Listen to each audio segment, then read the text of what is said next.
6:01. I would like to convene the Shenandoah County School Board meeting, November 14th, 2024. So I'd like to call us to order and ask if there is a recommended action by the superintendent. Yes, thank you. I recommend that the Shenandoah County School Board convene a closed meeting under the Virginia Freedom of Information Act in order to discuss and consider several personnel matters involving the assignment, appointment, promotion, performance, demotion, salary, discipline, or resignation of several employees of the Shenandoah County Public Schools under Virginia Code 2.2-3711-814, and to discuss and consider several student matters involving the omission, discipline, or disclosure of information contained in the scholastic record of students in the Shenandoah County Public Schools under Virginia Code 2.2-3711A2, and to convene a closed meeting session pursuant to Virginia Code 2.2-3711A8 to consult with legal counsel regarding specific legal matters requiring the provision of legal advice by such counsel, including advice related to personnel matters for Shenandoah County Public Schools. Thank you, Dr. Shepard. Is there a motion based on that recommendation? I move that the Shenandoah County School Board convene a closed meeting under the Virginia Freedom of Information Act in order to discuss and consider several personnel matters involving the assignment, appointment, promotion, performance, demotion, salary, discipline, or resignation of several employees of the Shenandoah County Public Schools under Virginia Code 2.2-3711-814, and to discuss and consider several student matters involving the admission, discipline, or the disclosure of information contained in a scholastic record of students in the Shenandoah County Public Schools under Virginia Code 2.2-3711A2, and to convene a closed meeting session pursuant to Virginia Code 2.2-3711A8 to consult with legal counsel regarding specific legal matters requiring the provision of legal advice by such counsel, including advice related to personnel matters for Shenandoah County Public Schools. Thank you, Mr. Gutschall, for that motion. Is there a second? Second. Thank you, Mr. Rickard. All those in favor, please signify by saying aye. Aye. Any opposed? None? Okay, we will convene in closed session, and the plan is to return 7 o'clock.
I would like to reconvene the Shenandoah County School Board meeting for November 14th, 2024.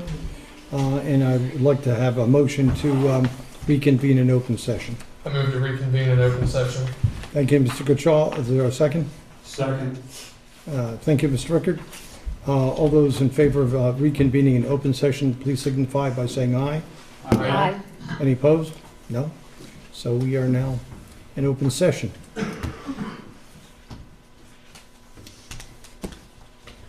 I'd like to read the following statement. The Shenandoah County School Board hereby certifies by roll call vote that to the best of each member's knowledge, only public business matters lawfully exempted from open meeting requirements by Virginia law or discussed in a closed meeting to which this certification resolution applies.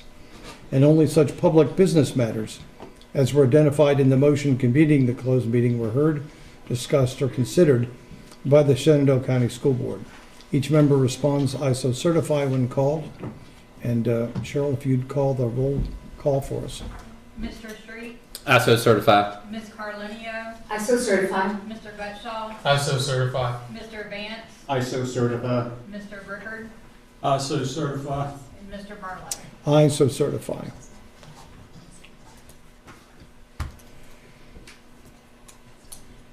On November the 5th, our country selected Mr. Vance to be our vice president, and on November 4th, we scooped him by having our Mr. Vance take a job on our school board. So we're delighted to have Mr. Larry Vance representing District 5. Thank you, sir. And we're going to throw him right into the action and have him take over for the invocation and the Pledge of Allegiance. So, Mr. Vance. Thank you. Thank you, Mr. Chairman. I am pleased this evening to welcome George Bowers, Senior Pastor of the Antioch Covenant Brethren Church, for the purpose of an invocation. Reverend Bowers. Thank you for the invitation, the opportunity to share. It feels good to be in the room with a bunch of FFA members again. Let's bow our heads and pray. Father God, we come to you this evening. We thank you for a beautiful day that you have made, a beautiful day of rain that we have needed so badly. We thank you, Father, for the beauty of fall and all the blessings that we've already enjoyed today. Food to eat, clothes to wear, roofs over our heads. Father, I want to thank you for this board. I pray that you would give them guidance, direction as they do their work this evening. Father, bless them for their time, their devotion on behalf of the students, the families of our county. And Father, I pray that you would bless their families as well. Father, I pray this evening for the students, the teachers, the administrators, support staff, bus drivers, and all the employees in the Shenandoah County Public School System. Father, bless them for their work. Encourage, give them strength and insight to do their work well. Bless their efforts with success as they train our children. Father, as our first schools in this nation were started so that students could read the Bible, we pray that our students today would use their skills, their knowledge that they're gaining to seek you, to serve you. And Father, may they grow to be blessings to their families, communities, and their nation. Father, set a hedge of protection around our schools. Keep our students, teachers, employees safe, both in and out of school. Thank you most of all for Jesus, for his sacrifice on the death, on the cross, his resurrection from the grave. May all that is said and done here this evening honor you, put a smile on your face. For we ask it in Jesus' name. Amen. Amen. Thank you, Pastor Bowers. Ladies and gentlemen, if you are able, would you please stand and join in the Pledge of Allegiance to the flag? I pledge allegiance To the flag of the United States of America and to the republic for which it stands, one nation, under God, indivisible, with liberty and justice for all.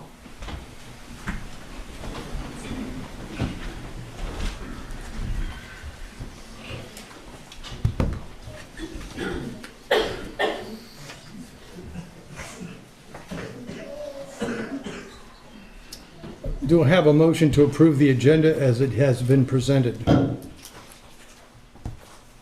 Is this where I do an amendment if I need to amend it, or do we approve it first? If we anticipate an amendment to the agenda. Right, so we have to have a motion to, so let's just go ahead with that, and you'll have a chance to amend. So is there a motion to approve the agenda as it has been presented? I move to approve the agenda as presented. Thank you, Mr. Goodchill. Is there a second? I'll second it. Any discussion? Is this where I make a motion to amend the agenda? Yes. Yes, Mr. Chairman, I need to make a motion to amend the agenda by removing item 5.8 from the informational agenda for this meeting.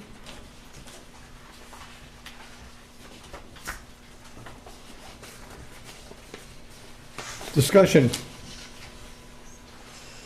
Seems to be second. I'll second. Thank you for the second. Is there discussion? This is where I explain. So the reason I'm bringing this up is because this same exact issue came up after our last meeting on October the 10th. And this item arose, this particular one for 5.8 in the informational agenda right now, which has to do with the school board norms, arose after the school board members' November 4th meeting, which is last week. So it was not discussed at the last agenda setting meeting, which was on October 25th. And it has not been brought up by any of the school board members in any of the school board member comments. And the reason why this is important is because at the last meeting on October 10th, which was just a month ago, we had a 45-minute discussion right here about 3 items to the agenda that Mr. Rickard and I had requested that they be added to the informational agenda, just like this item is. And those included the discussion about the attendance policy, the voter registration policy, and an amendment to the gender identity policy. Those of you who were here and subjected to that discussion will remember that we weren't allowed to include those items in that agenda, informational agenda at that time, because we were told 2 things by the chairman. One was that the policies needed to be discussed at the agenda setting meeting that he has with the chair, the vice chair, and the superintendent, which are usually done about a month before, for which I now understand there are no minutes. But in any case, we had that meeting on October 25th. The second issue was that we are being told that board members must raise these issues during the board member comments.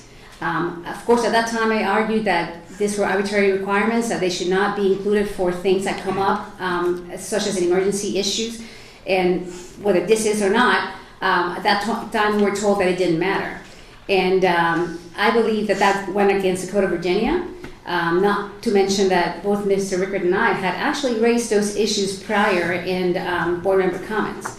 So we've been told that these are the rules that everybody needs to follow, except that right now we're not following those rules. So my thought is that we should not be including this item at this time in this agenda. If we want to go ahead and add it for informational agenda for the next meeting and then discuss in the meeting after that, that's fine. As they say, what's good for the goose is good for the gander, or as I like to say here, what's good for the gander should be good for the goose as well. So that is my motion, and again, it's based on the rules that we were told are the rules that everybody should follow at the last meeting. Any other comments? Discussion? So I have something, and I did not add this. I think it's a good informational concept, and I think we should discuss it and have an informational brief. But I agree, it should have been put on the agenda setting session, and then make its way. So I'll recommend that to the other board members that it be included as an informational brief next time. And I will vote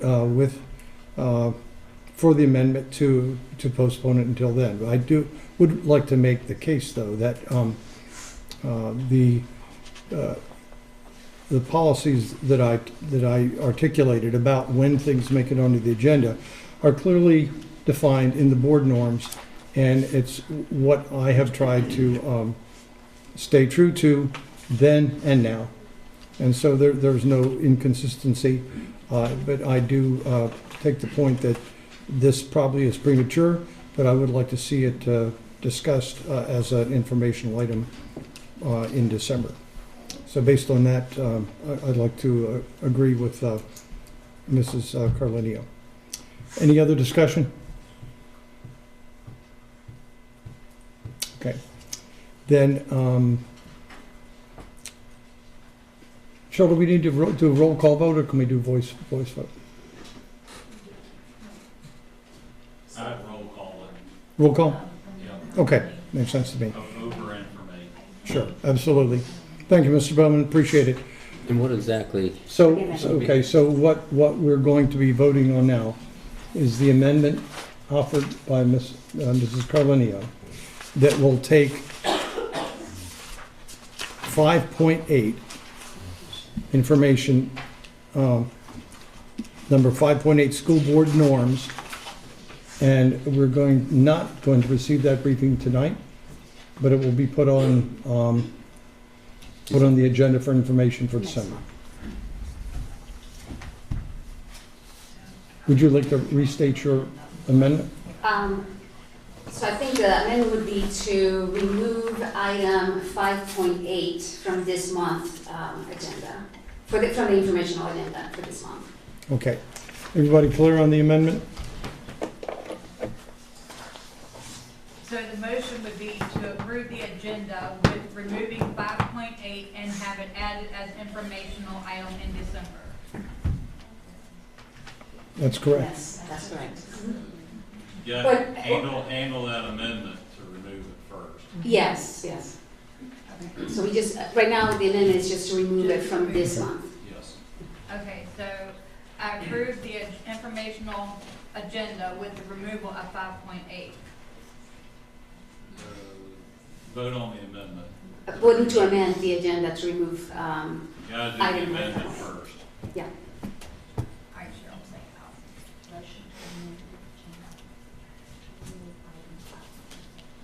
Okay, a motion to amend the agenda to remove item 5.8.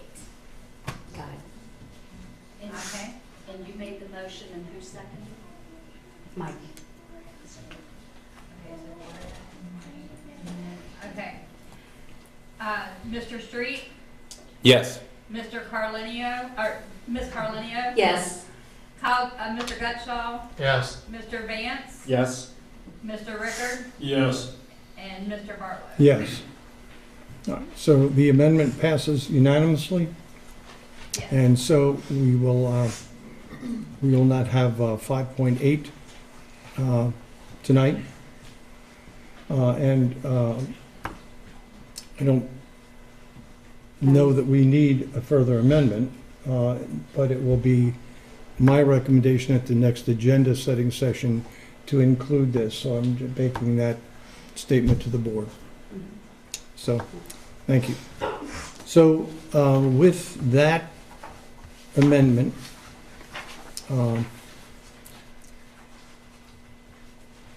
we can go back and we can vote on the adoption of the agenda this evening, minus information item 5.8. Is there any discussion? If not, all those in favor of accepting the informational or the agenda as is presented, minus issue 5.8, please signify by saying aye. Aye. Any opposed? No? So once again, the measure passes unanimously, and we move on to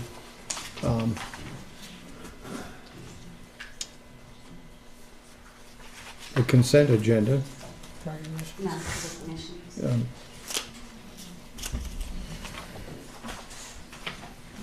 Yeah, we can. Most important thing, okay. So we're going to do our recognitions, we look forward to, absolutely. So Yes. a lot of good stuff tonight. And Dr. Shepherd, if you lead us through these recognitions, we would appreciate it. Certainly. Shenandoah County Public Schools Future Farmers of America students attended and competed at the State Fair of Virginia held in Doswell from September 27th through October 6th. In addition to touring the State Fair of Virginia and learning about its history, Shenandoah County Public Schools FFA chapters and students from Central High School and Stonewall Jackson High School and North Fork Middle School received numerous recognitions and awards. So first up is Ms. Boretsky from Central High School to introduce her award winners. Thank you so much for having us and for taking time to recognize our students. First, I want to introduce our FFA advisor, Whitney Bowman. Hello, I'm Whitney Bowman. I'm the ag teacher at Central, one of the ag teachers, and we're very proud of Anna Rittenauer. She competed in the horticulture demonstration contest at the state fair this past October. She placed first in the state. She gave a presentation about canning green beans. She covered everything from basic equipment that a homeowner would need to cover to food science safety, some biology principles as well. The judges gave much praise and much compliments. It's her first time competing in the competition and our first time at Central for a few years. She placed first in the state, and we could not be more proud of her. Wow.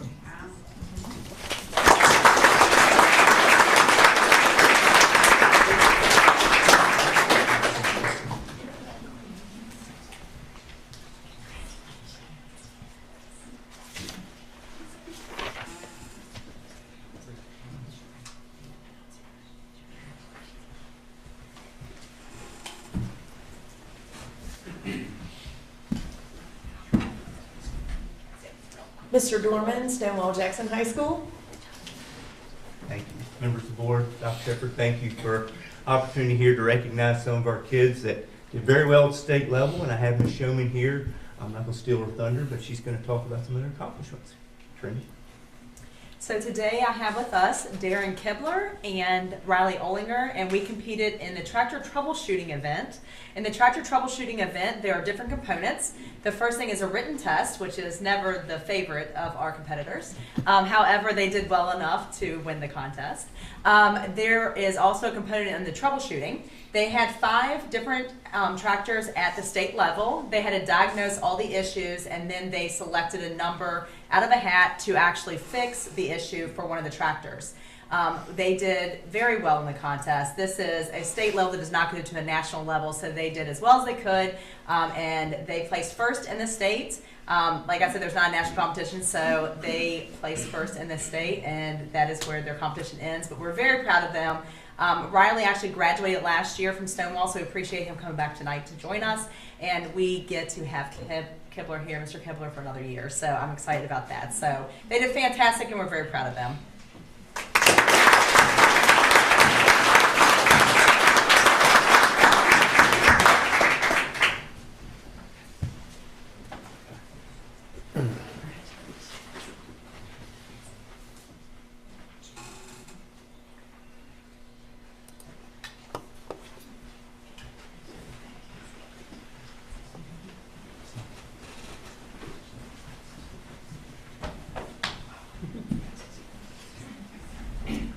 So Signal Knob Middle School may have some news for us. Mr. Schlentner, would you like to come forward?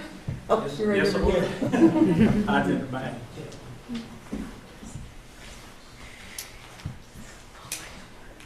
Good evening.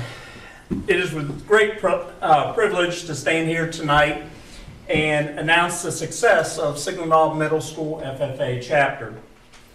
For the second time, they have been named the #1 middle school chapter in the nation, a feat that has only been done by a couple other schools in history. Something that has never been done in history is in just 4 years, Dakota Stroud has led our middle school FFA chapter to unprecedented success.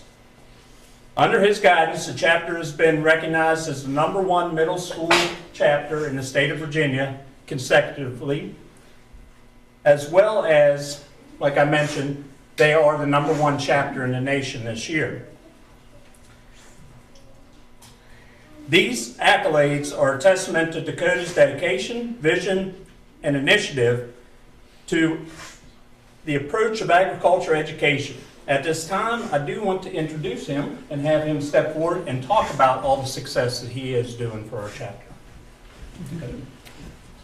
Well, thank you, Mr. Schlentner. Ooh, is this on? All right, I'm gonna have some of my members step up.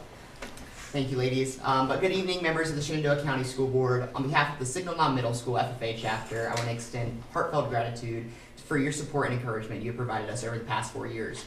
It is with great pride that I stand before you to share some remarkable achievements by our chapter at the national level. First, we're thrilled to announce that Signal Non-Middle FFA was named a top 10 finalist in the National Chapter Award for Growing Leaders, one of the divisions of our program of activities. To reach this milestone, our student representatives, Sierra Starringer and Megan Rittenauer, prepared a virtual presentation lasting 10 minutes with 5 minutes of questions and answers, and delivered it to a panel of judges virtually. Although they did not make it to the top 3 finalist presentations, we are incredibly proud of their dedication and their outstanding representation of our chapter.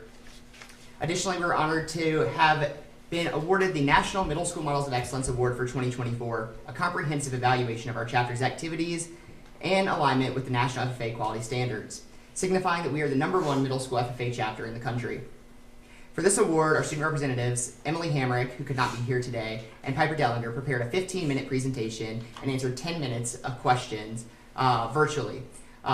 They did so well, they made it on to the finals hall at National FFA Convention in person in Indianapolis in October. On stage, they were competitive, well-spoken, and confident. Even when they were nervous, they kept the conversation going so well it sounded scripted. This award is not just about the 4 members that are here today, but about the 192 members we serve each year and their dedication to premier leadership, personal growth, and career success. Thank you for your unwavering support, which makes these accomplishments possible. We look forward to continuing to make Shenandoah County Public Schools proud. Thank you.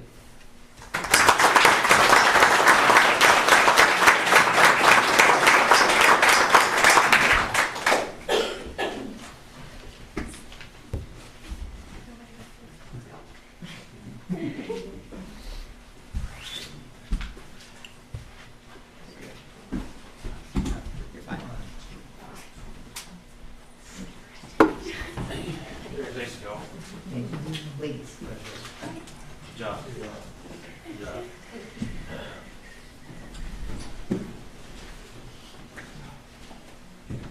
So Strasburg High School, Ms. Foltz. Dr. Shepard, Chairman Barlow, members of the board, I'm happy to be able to be before you this evening to recognize some FFA students from Strasburg High School. Last week, they had the opportunity to participate in a state competition for soils. So I'm going to turn this over to Mr. Brian Fisher, FFA advisor at Strasburg High School. Yeah, please. Please do.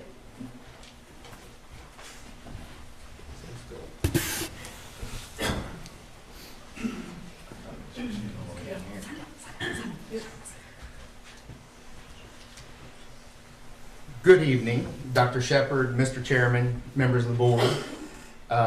As Ms. Foltz said, we're here to recognize the soils, our land judging team, whatever you want to call it. On Tuesday, November 5th, we traveled to Giles High School to compete in the Virginia Soils and Land Judging Contest. For this contest, students must determine soil factors such as texture, color, permeability, calculate the amount of slope and erosion. Once they've made these determinations, they evaluate what the land is most suited for, like septic tanks, foundations for building, or agricultural use. Each member must evaluate 4 soil pits and field designations. All 4 scores from each member combine to make up the team score, and students can place individually or overall as a team. I was hoping he'd be here tonight, but Mr. Stephen White is a parent of ours, and he's been a huge help to me over the past 3 years, and with his help, we've gone from being recognized at the state level to having some students that have, and as you can see, really excel at the state and even national level last year.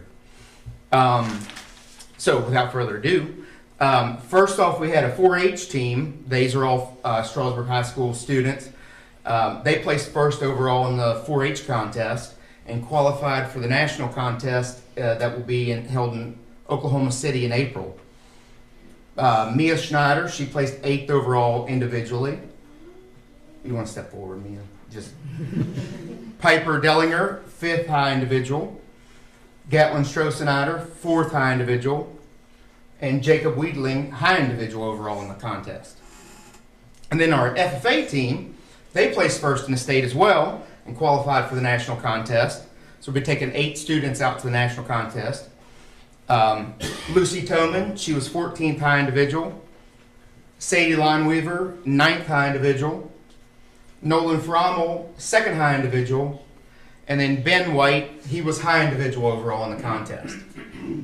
So I want to thank you and the Strasburg High School administration for supporting our agricultural programs. Your support allows us to work with such great students and help them excel in these contests, which could lead to a promising career in an agricultural field. Thank you.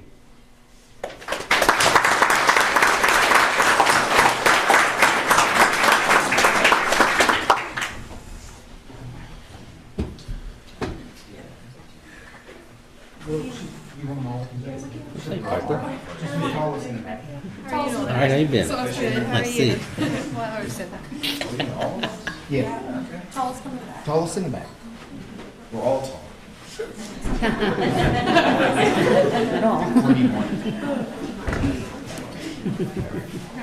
You see no one? We got them all. So count of 3. 1, 2, 3.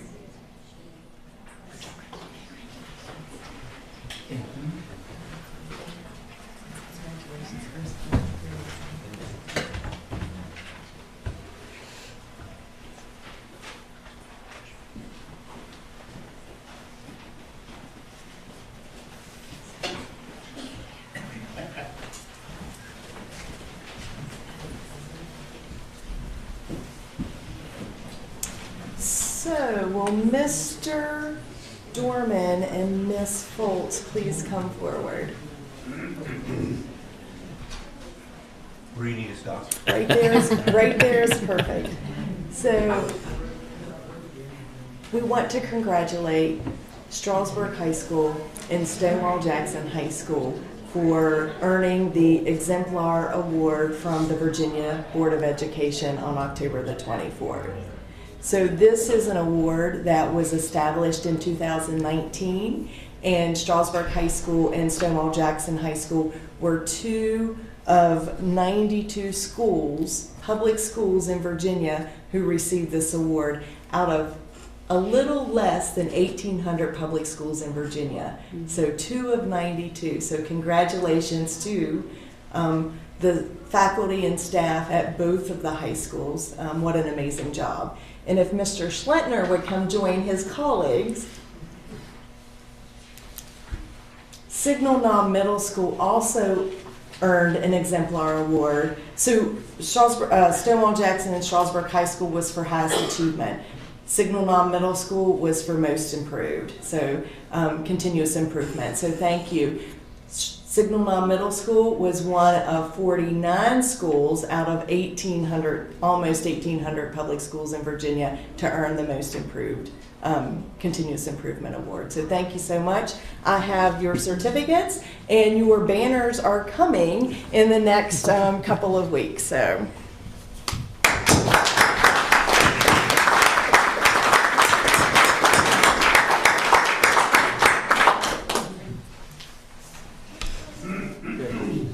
Thank you very much. Appreciate it. Let's see. All right, we want to get a picture? No pictures, huh? All right. Yeah.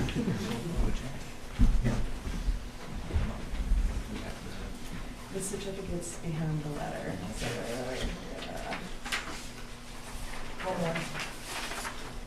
You got it? Yep. I think you get a cruise also.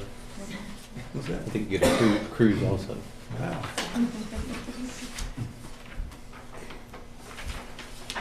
Perfect. Count 3. 1, 2, 3. No. Shenandoah River. Yeah, it's about John boat. Yep. Extended map. Bye. Thank you, guys. So that concludes the recognitions for this evening, but I do want to congratulate our middle school and our 2 high schools. It was a job well done, and it involved all faculty and staff in order to make that happen. So.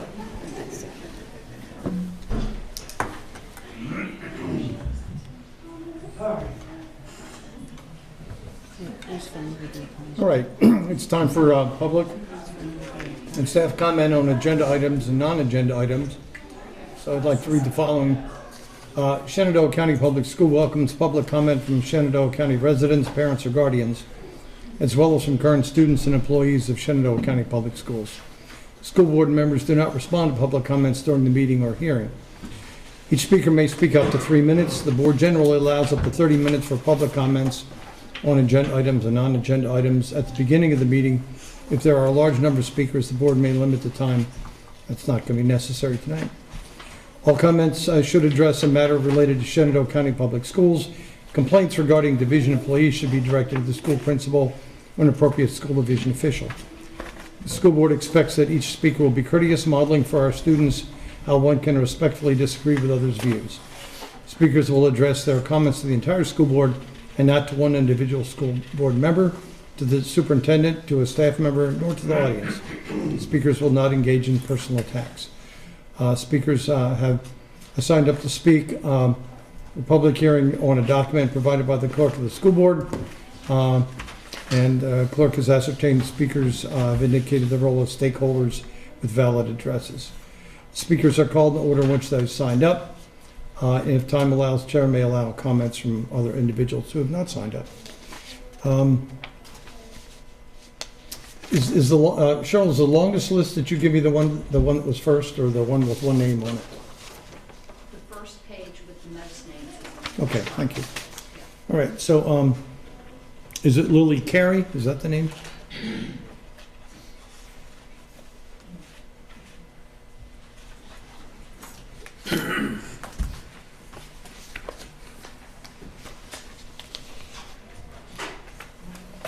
Hello, y'all. My name is Lily. I'm 15 years old. I attend Central. Lily, if you could speak up a little bit more, we could hear you better. Cheryl, is the microphone on?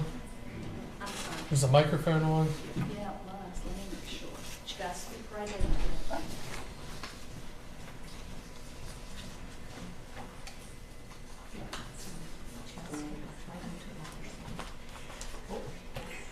Hello, y'all. My name is Lily. I'm 15 years old. I attend Central High School. I'm coming before you tonight to give you an insight of a student who deals with all these mandates and policies that are constantly changing. I was looking forward to high school, but now it's miserable. It is not fun. Things keep changing. One day you're allowed to be on your phone, and then you're not. One day you're allowed to do this, and then you're not. You can't even trust your teachers, who are supposed to be a safe place. School is a scary place. School is supposed to be a place that, as a high schooler, we can look forward to going and to do all the fun things that are happening during the last 4 years of school for some of us.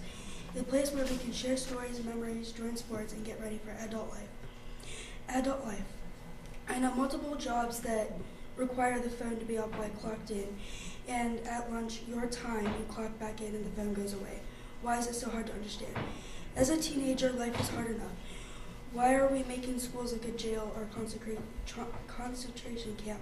No outside world time. What about special needs students who need that little bit of away time to get through the day? Going to the counselor makes them feel singled out and is embarrassing for all of us who just need a little us time. What about that kid who's having a panic attack in the bathroom and is not with nobody or nobody to call? Because I'm telling you, it is happening. At the beginning of the school year, cell phones were allowed during lunch, our time. Lunch is a non-educational time for us unless you're attending a private tutoring class with a teacher. With all that being said, all of a sudden, here we go with another policy change. This time, no phones at all, anywhere in school, field trips and lunch included. Do you realize how long we have to sit at a desk or at a table or wherever we are doing whatever we are doing in those classes? How long can you go without decompressing? How long can you go without some sort of venting? What sense does it make to pack the office just to call your parents to tell them one single thing, because most of them text anyway? Or what if I were to walk into the bathroom and someone was overdosing? The amount of time it would take to get help. You can't even get help on the daily unless you're defending yourself from a bully, because everyone wants to ignore the problem to begin with, until the victim has had enough, and then it's their fault for finally standing up for themselves. Let me let you on a little secret. If I told you how many times students were asked to Google something on their phones or use Desmos, would it surprise you? Yes, Desmos. It is on the Chromebooks, but it is still asked, oh, Chromebooks, another electronic device for iPhones. Let's take away partial screen time. but not the one thing that we use daily. Educational time is work time. Cell phones go away, off, whatever. If someone can't listen, remove them from the class and handle it. Don't punish all of us because someone can't get it right. If you're going to take away all cell phones because they are so bad, then take away all the electronics away, including Chromebooks. Go back to school books and blackboards. Everyone wants to say when I grew up, we didn't have phones. When you grew up, teachers taught. You didn't have Chromebooks and you didn't have No Child Left Behind. There was homework. Lily, you're a little over time. Can you wrap it up quickly? I'll finish for her. I'm next in line.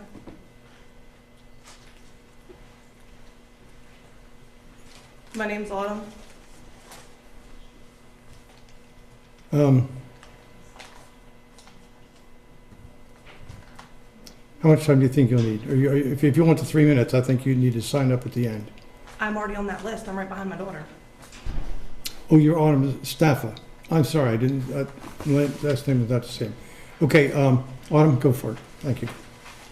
Do you realize how long we have to sit in a desk or at a table or whatever we are doing in those classes? How long can you go without decompressing? How long can you go without some sort of venting?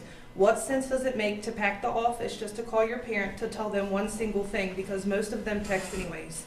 Or what if I were to walk into the bathroom and someone was overdosing? The amount of time it would take to get help?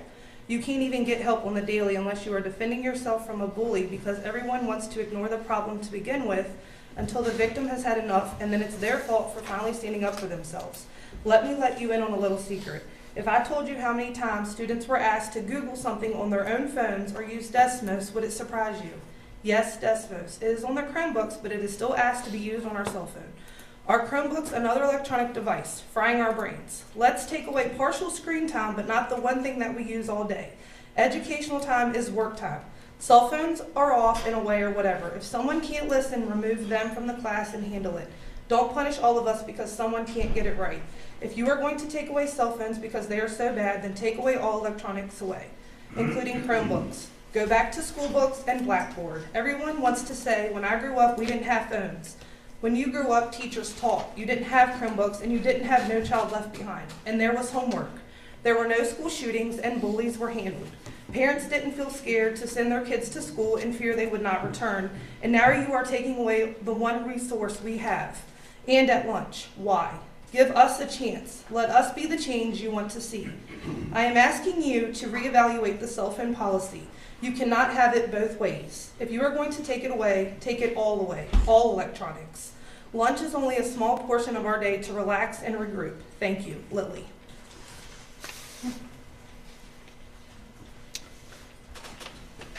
Erica Hebner.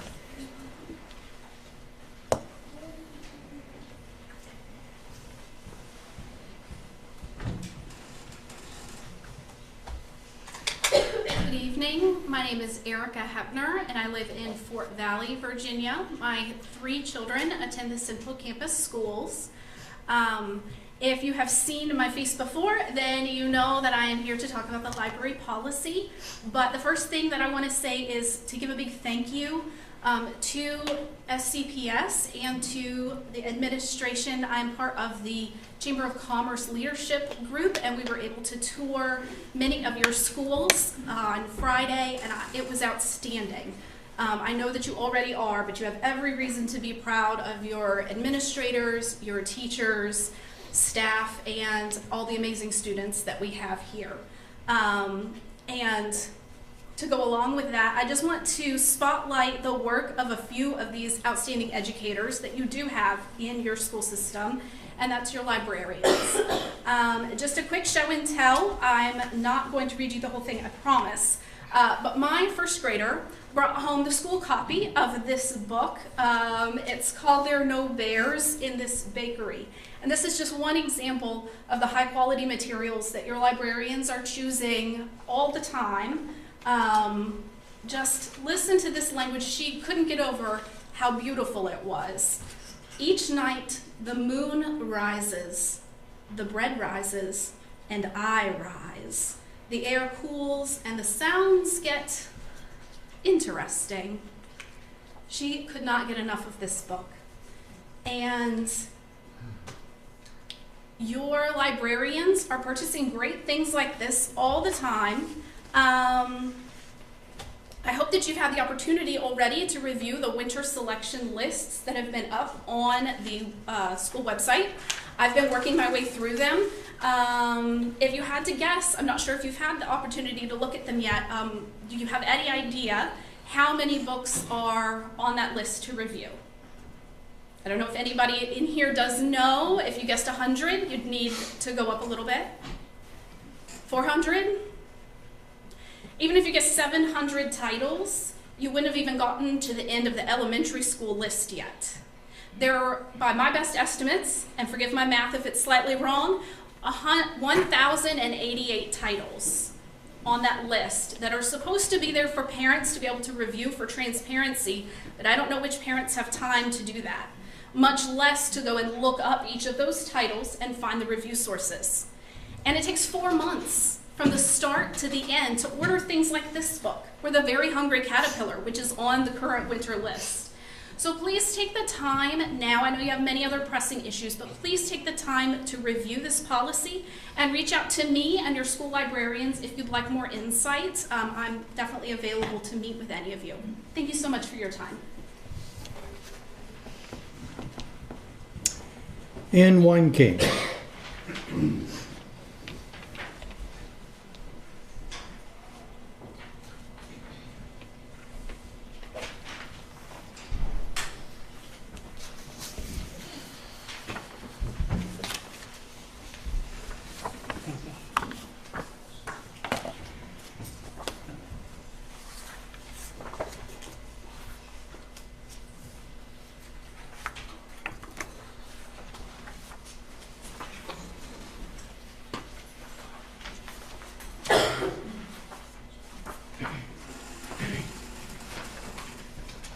Good evening, members of the school board, Dr. Shepard, and the citizens of Shenandoah County.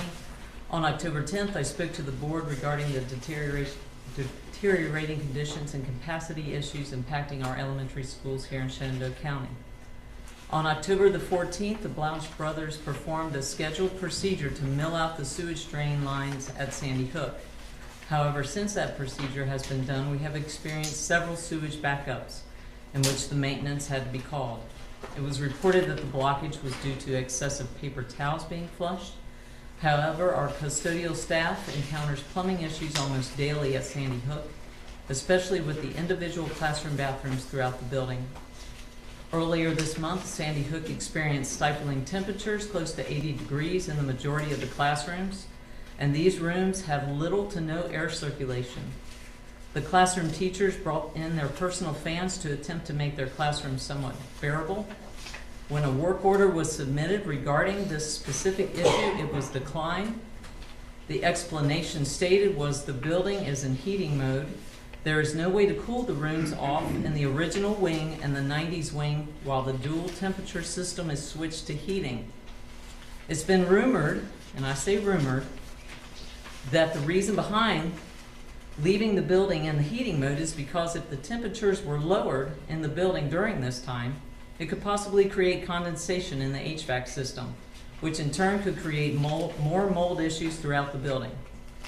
So in an effort to reduce mold, our staff and students have to endure these uncomfortable conditions until cooler fall temperatures naturally cool things down. This year, my coworker began experiencing daily sore throats while only at school. She realized this condition would only go away once she was home. Due to the capacity issues at Sandy Hook, we now share an office space that is carpeted. We decided to use our allotted counseling funds to purchase an air purifier, which we began using on October the 11th. On October 15th, the maintenance worker came to our office at 9 a.m. to change out the filter in the heating AC unit in our room, which we greatly appreciated. However, within 2 hours, the air purifier unit we purchased displayed a bright red light to indicate poor air quality in the room. The red light went off 4 more times during the remainder of that day. This air purifier in our office goes off an average to 4 to 5 times a day, every day. Towards the end of the board meeting held on October 10th, board member Mr. Rickard asked Dr. Shepard, have we done any air quality testing at our elementary schools? She replied, we have done some air quality testing at some elementary schools, then referred the question over to Mr. Orts, who said not at all schools. It was unclear by his reply if any air quality tests have been conducted at any of the elementary schools. I believe the public deserves to know the answer tonight.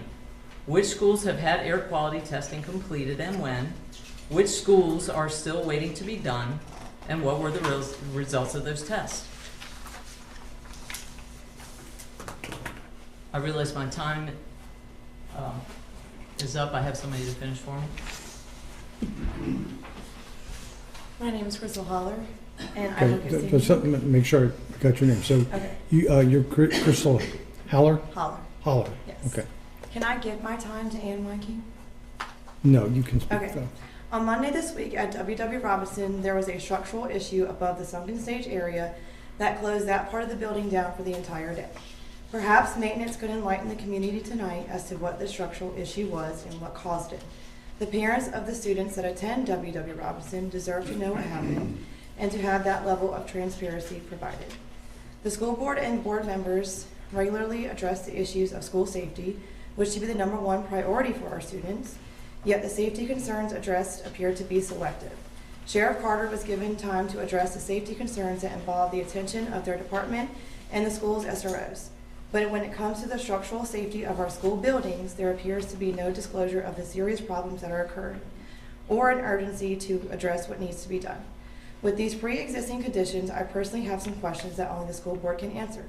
How much money was paid to RRMM Architects for the facilities assessment study that was conducted this past summer? What was included in the assessments? Were the maintenance records for the past few years reviewed for all school division facilities? If this was a basic home inspection for the sale of a home, Sandy Hook would have failed. The plumbing at Sandy Hook is deteriorating. The HVAC system is not sufficient. There is visible mold throughout the facility, and we have no space left to take on more students. But the county continues to approve more housing units in Woodstock and Strasburg. To the staff and students of SCPS, I personally applaud you for working in these unacceptable conditions. And to the leaders of our school division, I respectfully call into question your judgment to pursue the renovations or the construction of a new vocational school over a new elementary school. Again, Laurel Ridge Community College has existing resources to meet those current needs through their Workforce Solutions program. Has anyone made an effort to reach out to them to discuss this as a possible option? Perhaps there could be a vocational dual enrollment program for our high school students. Our 3 elementary schools combined impact 45% of our total student population. Sandy Hook is at 95 capacity. Robinson and Honey Run are realistically probably close to the same based on the actual student needs within those buildings. I will continue to bring transparency to the community about the issues our schools are experiencing, because the days of being fearful to speak up are officially over. It's the silence of the past 2 decades that have brought SCPS to the place where our buildings are becoming less safe with each passing year. The proverbial tennis ball is now in your court, and I believe that we have new members on the school board that will not continue to turn a blind eye to the concerns that have been presented to you tonight. Thank you.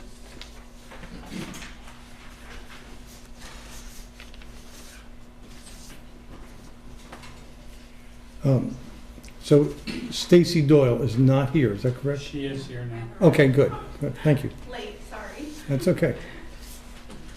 Ms. Doyle, if you could show her identification. Oh, gosh. Cheryl Purse. over there. Hold on, sorry. It's okay. Do it later. This is my first. Oh, she has it. Can I show it afterwards? Just to clarify, Chairman, I put her on the list. I knew she was on the way, so I didn't have identification to Yeah. properly fill it out. Take your time. Do you mind if somebody goes ahead of you while you're doing that? So, Steve Heisman, you're next up. You want to step up here?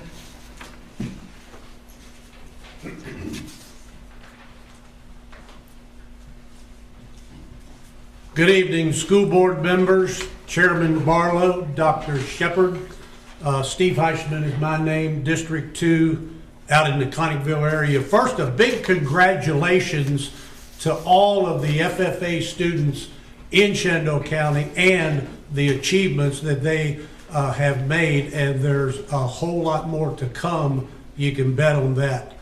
The weekday religious education is steadily growing up to around 150 students as we speak. They just finished a lesson based on Ephesians chapter 6, 10 through 18 about putting on the armor of God. And they're also learning a song of praise that they're learning to use sign language, and they're very, very excited about all of that. The weekly religious education staff is very thankful for all of the support the 3 elementary schools provide in having the children ready to go on the WRE bus when it pulls up. They're ready to check them out and check them back in when they return. And so far, it is all working very, very smoothly. A word on Spring Forward. I am also honored to be the president of Zion Lutheran Church Council out on Headquarters Road near Connickville, which we host the Spring Forward after school program on Tuesdays and Thursdays. We're pleased that the 24-25 academic year registration is growing steadily, and there is always room for more students to register. The Spring Forward is for students in 1st through 6th grade, and this year they're emphasizing lessons on science of all different types. Even today they were learning the science behind making pickles and the difference between diffusion and osmosis.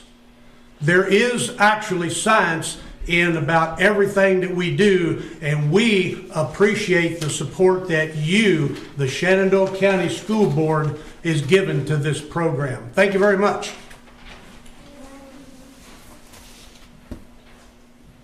Stacy, you ready?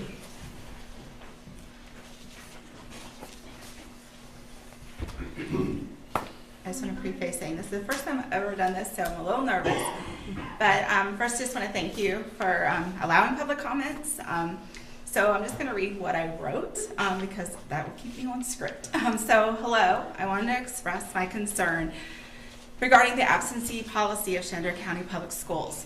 My son is currently suffering from double pneumonia, which includes both walking pneumonia, which has been pretty prevalent in the county, along with bacterial pneumonia. He has already missed 3 days this week, bringing his total to 5 days for the school year. I felt pressure to make him attend school today due to the attendance policy, which I believe does not prioritize the well-being of the students. It's important to recognize that my son is not skipping school or being irresponsible.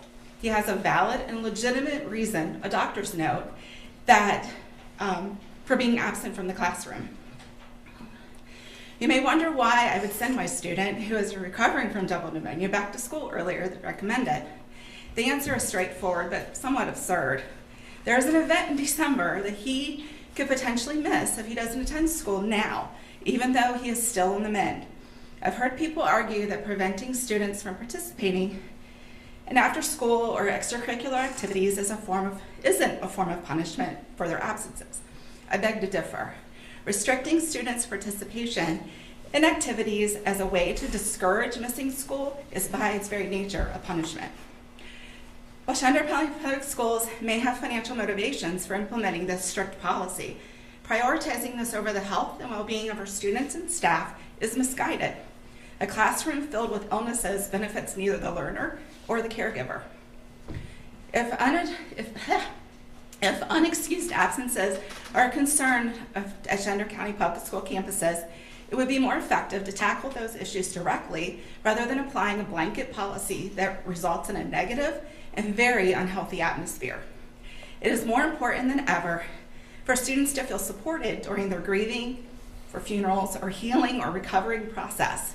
The physical and mental health of the employees and students that you say you care about are more important than the money. Thank you for your attention.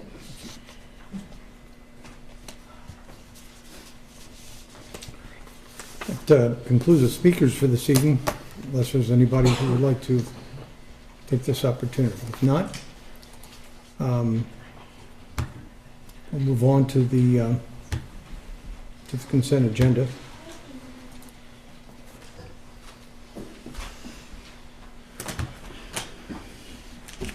We do have a motion to approve the following consent agenda items listed from 3.1 all the way to 3.12. I move to approve the consent agenda as it is presented. Thank you, Mr. Cutshall. Is there a second to the motion?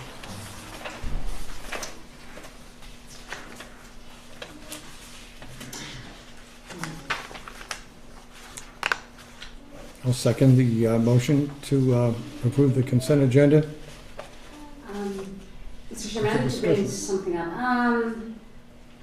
'Cause I can see that we are going to be approving a whole bunch of minutes from the last few meetings, and it was called to my attention that there may be some issue with the last minute, the minutes from the last meeting in October 24th, 28th. And I wanted to see if maybe we could just take that one out and then leave that one for the December meeting and then just approve the other ones. So we can go back and take a look at it, make sure that everything's okay. I'd like to second that. Is there any discussion to that? Does anybody see any reason why we shouldn't take it out and review the minutes before next meeting? Was that the November 4th or the October 28th? That's what I'm trying to think, I think it's the October 28th. October 28th. The October 28th one. Oh, Or the November 4th. Yeah, October 28th. That's the one that we were in closed session. There had been some concerns about whether they were accurate or not, and I think we should get a little more time to look over them and make sure that they were correct. Yeah, but what is the date again? October 28th. So that was the work session. Is that included in the current motion?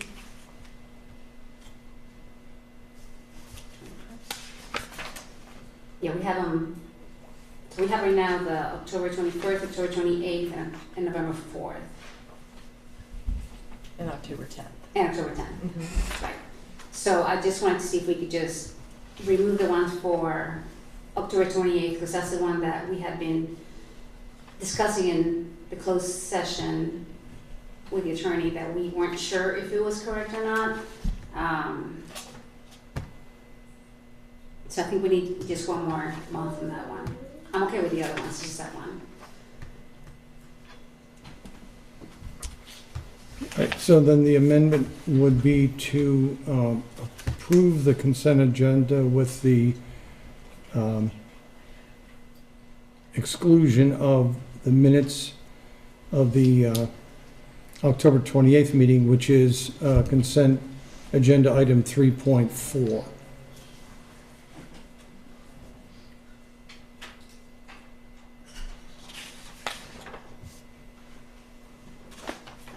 Yeah, that's correct. So we have a motion and a second So do. for that amendment? You got your amendment to delay those, so you have to handle that one first. Yeah, so it would be the amendment to just take out 3.4 out of that, the consent agenda. Yeah. So, once again, is there any discussion? Does anybody have a compelling reason why that should not be taken out and be reviewed? It would be inserted next time for approval. That's correct. So, is there any other discussion? So we're voting on the amendment now to accept the consent agenda with the deletion of item 3.4, which would be reinserted in the consent agenda for the December meeting. That's correct.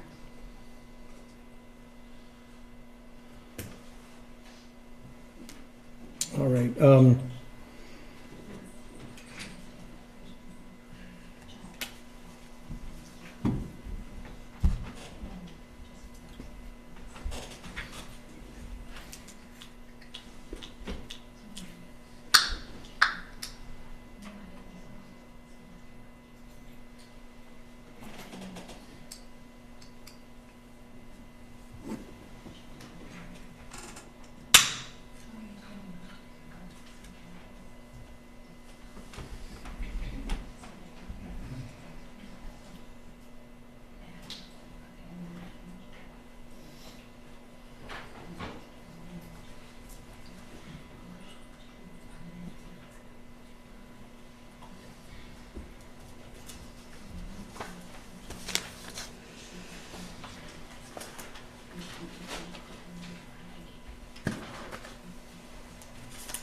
may I make a motion to amend the consent agenda item to remove 3.4? To remove item 3.4. Yes. Yes. All right, and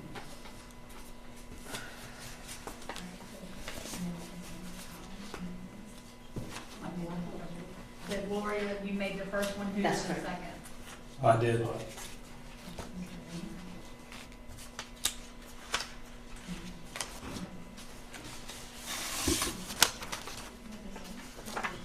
Who's second? Rickard? Yes, Mr. Rickard. We're just ready for a roll call vote. Okay. Mr. Street? Yes. Ms. Carlinio? Yes. Mr. Gutschall? Yes. Mr. Vance? Yes. Mr. Rickard? Yes. Mr. Barlow? Yes. So the amendment passes unanimously. And now we'll go back to the original motion to accept the consent agenda with the exception of item number 3.4. So we had a motion and a second. Is there any discussion? If not, roll call vote again, you think? No. Let's just do voice vote. Those in favor, please signify by saying aye. Aye. Any opposed? None? Okay, so the consent agenda has been approved with a deletion of 3.4.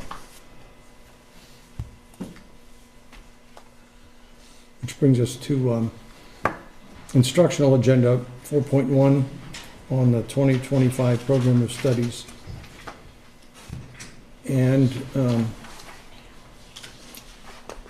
Dr. Shepherd, are you gonna, I see that Chad is making his way up here, so I guess he's gonna take it from here. Good evening, Mr. Chairman, members of the board, Dr. Shepherd. Thank you for giving me the opportunity to go over our updates to our studies and program that we're going to have for this year for your approval. At the middle school level, we don't have any changes. It would be the same program of studies that we've had in the past. At the high school, we do have, on the secondary level at the high school, we do have some changes. The one thing I want to say before I start is I want to thank Amy Miller, who actually helps us also with the program of studies, working with the principals, working with the school counselors through this process, and also working to find our SCED coach to make sure that we match and do everything right with the state. So before you're going to see a document I'm going to go through briefly with you. I'm not going to read everything to you. The main points is that there are 13 new courses that are proposed this year in our program of studies. The majority of those courses are proposed through CTE, where the state has changed some regulations at the technical center that has reduced the number of hours for students, which means that they would receive less credits at the technical center.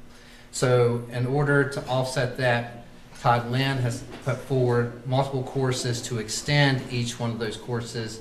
So each one of the courses that you see as you go through, where it says, example of Automotive Technology 3, that would be extending Automotive Technology 2. So now they'll get credit for Automotive Technology 3. So that's why there's 10 extra courses going in. The first, also you're going to see at the end, there's 44 additional CTE amendments that we're making, and that's all based on the VDOE's recommendations that we need to lessen, and that falls into those triplet courses, but it also falls into the courses of CTE in the high school. So courses like our ag courses will no longer get 1.5 credits, they'll get 1 credit. For their supervised agricultural experience, you get that 0.5, they will not get that any longer. So the state has made a lot of changes in their documents that we have to comply with. So as we start out, the first course on the list is Academic Learning Lab. That is a course that's being put in at each school to help students that may need remediation or assistance in passing SOL tests. These are students that have attempted SOL tests, are struggling to pass that SOL test, so they can get more direct instruction to help them to fulfill their graduation requirements. The next two are new courses that we're looking to put in at Triplet Tech. That's Aircraft Pilot Training 1 and Aircraft Pilot Training 2. That does come with a budget that we're going to have to put into it. And that's something that we'll look forward, but it's a space that we can use inside Triplet Tech that doesn't take a large areas of space, but there's a need as far as the workforce for aircraft pilots. Automotive Technology 3 is extending the automotive program to a third course to get that get more credits. Bacon and pastry specialization, that is coming in our culinary area to offset where their credits have been reduced. The catering and banquet specialization, the same thing in the culinary program. Carpentry 3, collision repair technology 3. There's an amendment at the very end that is changing our, let me get the course name right on here. That's changing our auto body technology to collision repair technology. So that's why that will be collision repair technology now. Electricity 3, extending our electricity there. Medical technician 3. Masonry 3, sorry. So that's the requirements at the technical center that's going to help extend the programs and make sure the time that they're there, that they're receiving credits for that half a day. The next course, the historical geology course, that is a course that we are putting into our program of studies, that we are looking to forage a program between the school divisions that attend the Massanutten Regional Governor School, and we're going to have an outreach program that students in those divisions can apply to take dual enrollment courses, and our teachers at the Regional Governor School will be responsible for doing those courses. So this would be an outreach that the school divisions are working together. The last item on there is the Future Educators Academy. In our program of studies, we're going to dedicate a page to explaining this. What this is that juniors, they can start as a junior and start taking classes. They go a little over 2 hours to Laurel Ridge, and they will take courses their junior year and their senior year. And that will give them an associate's degree where they can enter a 4-year college and complete a teacher program in the next 2 years. So it will cut 2 years off of their experience at college to become a teacher. At the very end of the document, you're going to see the 44 credit changes that are there. It's going to be listed by course of what the current credits are and what those credits are going to go to.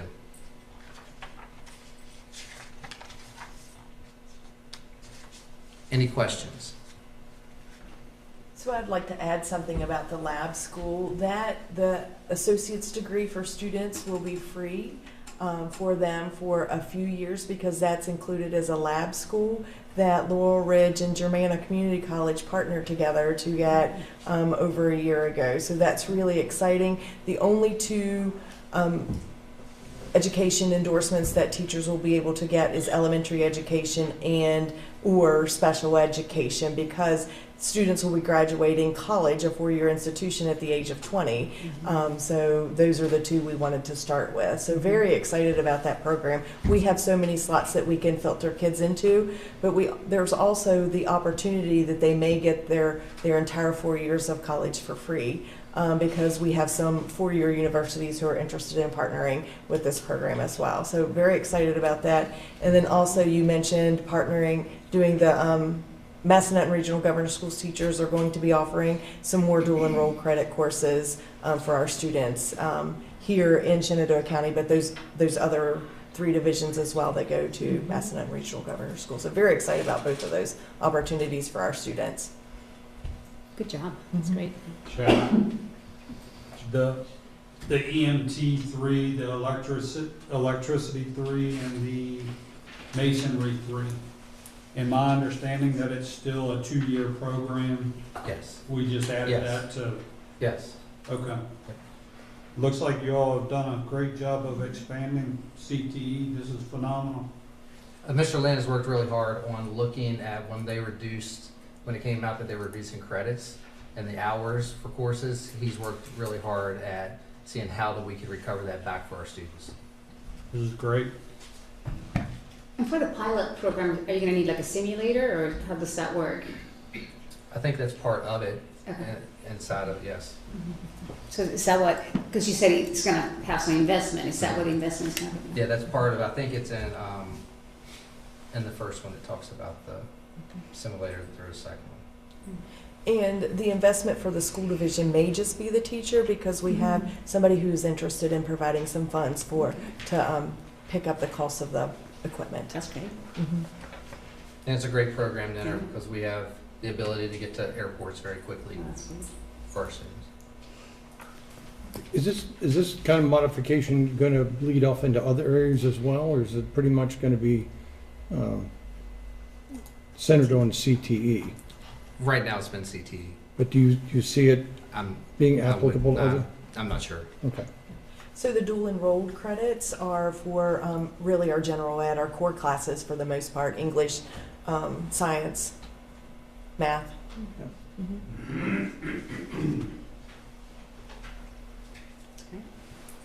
Thank you. Thank you.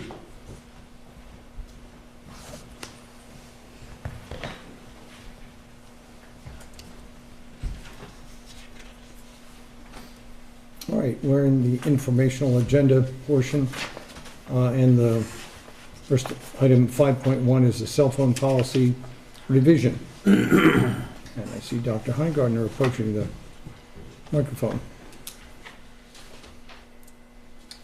All right, good evening, Mr. Barlow and board members and Dr. Shepard. We've got a couple items here this evening to chat with you about. And the first one we're bringing to your attention is a slight change being requested to the cell phone policy.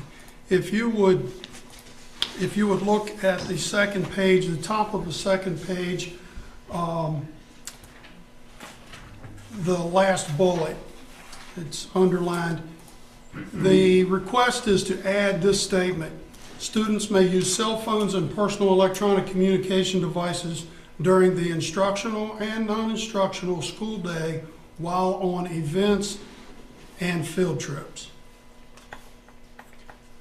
The rationale here is that oftentimes students are on school field trips, for example, to the Holocaust Museum or to the Smithsonian, a lot of different places now that you would go using a cell phone as part of an interactive experience.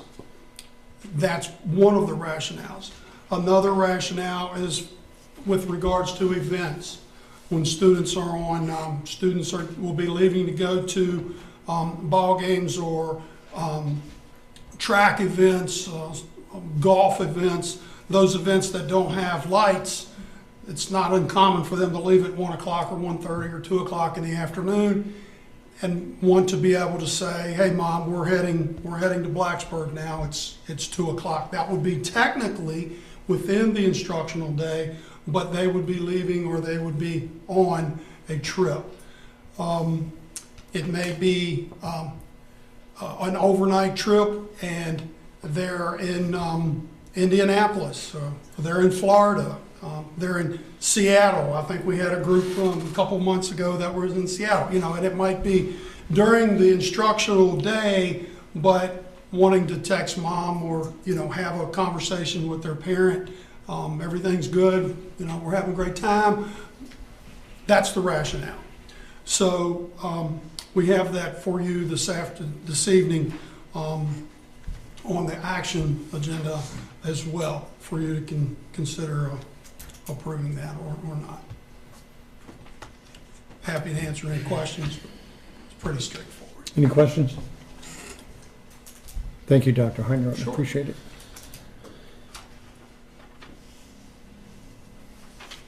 Okay. You're going to take us into the attendance practice, I guess, right? Okay. I'll talk a little bit about ASAP, the after-school attendance program. And this was a new idea. This was a new mission over the summer that our administrators wanted to try and see if they could do something good with. And so, anytime we start something new, we've started many new things over the years. You learn and figure out, and you say, man, that wasn't quite what we intended. And so I just wanted to talk just for a minute about that. You know, chronic absenteeism is a factor in the accreditation process, and Shenandoah County Public Schools is committed to helping students and families develop strong attendance habits. To support this goal, SCPS uses a variety of strategies. One such strategy is the in-person flexible instructional time program that was launched by the Virginia Department of Education in 2024. Some of the program requirements included that instruction must be delivered by a licensed teacher, it must take place in person, it must occur outside of the regular school hours, and to count for elementary students it needed to be 2 hours, and for middle and high school students it needed to be 3 hours. And a total of 15 days can be counted towards attendance for each student. To implement this program, SCPS developed the after-school attendance program, where school staff track attendance using a Google form. Once the form is submitted, school administrators are notified and a record of which students have attended. This school year, administrators decided to start implementing ASAP after Labor Day, and students who were identified as chronically absent, and that's a key word that I'm going to come back to in a few minutes, chronically absent, were notified of their poor school standing status and were given an option to attend ASAP sessions to improve their attendance. The decision to begin after Labor Day allowed for students to understand the consequences of absences, such as restrictions on attending dances, participating in extracurricular activities. Any student on the chronic absenteeism list was encouraged to attend ASAP, which was held 1 to 3 times per week. Students could either attend ASAP sessions or improve their attendance by attending school regularly until they met the required attendance thresholds. This information was communicated to students and families through open houses, mass notifications such as calls and remind, and grade level meetings at the beginning of the school year. So far this year, attendance has been excellent across SCPS, with high school attendance exceeding historical averages. I will tell you, for the month of October, our highest attendance was at Sandy Hook with 95.3. Our lowest attendance of any school was 94.1. That's exceptional. Our high schools were 95 and 94% attendance rates. That's remarkable for high school. While the program has been successful, school administrators have recognized the need for flexibility within the program. As with any new initiative, challenges have arisen and adjustments may need to be made to better support students. The goal is not to diminish the program's impact, but to find a balance between encouraging good attendance and ensuring appropriate consequences for chronic absenteeism. Currently, administrators are reviewing potential adjustments to the ASAP program based on our experience so far this school year. Some of the ideas include delaying the start of ASAP to later in the school year, such as after the first quarter, allowing a specific number of absences, maybe 7, before school standing is applied, and also resetting the allowable absence rate at the start of second semester. These discussions are ongoing and will continue to evaluate and refine the program to meet the needs of our students. Now, let me read you the definition of chronic absenteeism, and I'm going to explain one thing, and this is from the DOE. Chronic absenteeism is defined as missing 10% or more of the academic year for any reason, including excused absences, unexcused absences, and suspensions. That's the definition of chronic absenteeism. What I believe has muddied the waters here is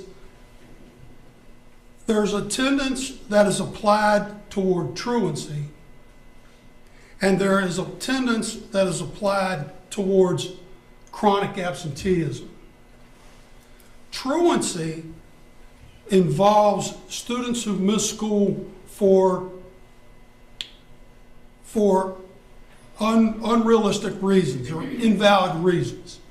not for a doctor's appointment, not for a death in the family. You know, students who miss school for other reasons other than a valid reason, and or it's not supported by their parent. When that happens, that's when plans are developed, you know, 5-day plans, 10-day plan. We have a whole policy. We have checks and balances on that. That's when students could potentially go to court for being truant to school. Those are absences in the vein of truancy in the law.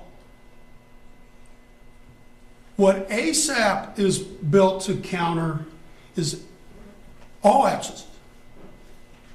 I just read the definition from the Department of Education. Chronic absenteeism doesn't matter if you're absent, you're absent.